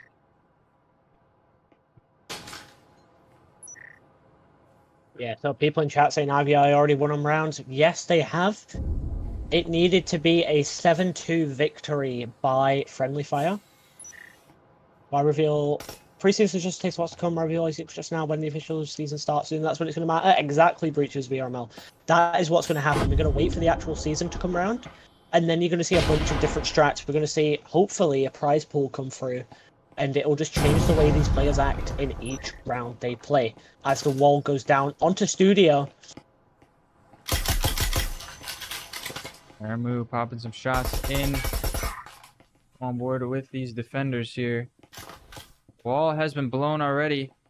Dark finding the opening pick onto Sir Roberts, and then Karamu finds the headshot on GDS here. It's just Jake the dog here to defend by himself. I'm sorry, Owo has come in with the Taurus, but he doesn't find the headshot, and just like that, IVI are going to take map number 3, 7-1. Dominant performance from them. Absolutely brilliant. Yeah, that that was beautiful in my opinion. We loved the round. And it's kind of just something we wait for slowly, and we see there, after, what was that, like, an hour and a half, we see IVI win this match. Very, very strong performance. With just taking a look at the scoreboard here, Beaver 16-3 with 5 assists. He finished out that, and Dark not far behind with the 10-piece himself. Not a lot of chance for Friendly Fire to get any momentum into that third map. I only got 1 round on the board. Were not able to get the ball rolling on their offense, which didn't give them a lot of rounds to work with on defense.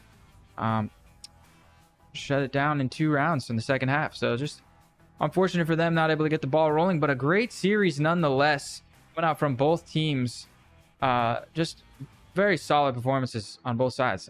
I'm really glad we tuned into this one. Jonesy, what was your favorite moment from that matchup? My favorite moment was the closeness of it. It's not just one player doing something, it's just the both teams working together. Like, not really working together, but they are in an essence. They're both helping each other push through. And it just ended up in the end as, well, IVI winning. Yeah, it was. I have to give my favorite part to that first map, going tied 6-6. IVI were off to a rough start. Friendly Fire were looking really strong. I remember a 1v3 situation where the Cyclone guy almost got a nice double pick into Garage, but they were all 3 pushing him at the same time. Didn't even have time to reload. Great coordination from Friendly Fire. I'm sure we're going to see more of them moving forward in the VRML Season 1 and beyond. However, for the postseason, for the EU B bracket, that is going to wrap it up for us tonight. Got a little bit of a break here before those of you staying tuned for the NA bracket. Don't forget to hit that subscribe button, hit the bell. Make sure you get notified for when we go live. NA B bracket, we got 2 hype matches coming for you from the quarterfinals later today and in just a couple hours, I believe. It's in an hour and 23 minutes. We will be going live. Obviously, an hour and 26, including stream delay. We'll be going live, and hopefully you see a few games from NA, which is completely different from EU. Take that from us, because we see complete flip sides when we're casting these games. Absolutely. I've been loving seeing the back and forth, being able to compare the way the metas have evolved differently back and forth. I will be there for your first match. I've been Filibus. Jonesy, you going to be casting any of these other matches today? Maybe tonight you might see me, but hopefully next week for these finals, you'll see me around. Definitely. It was a pleasure casting with you. This is Jonesy. I have been Filibus. We hope you guys enjoyed that as much as we did. Until next time. See you on the other side.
VRML is brought to you by Triangle Factory,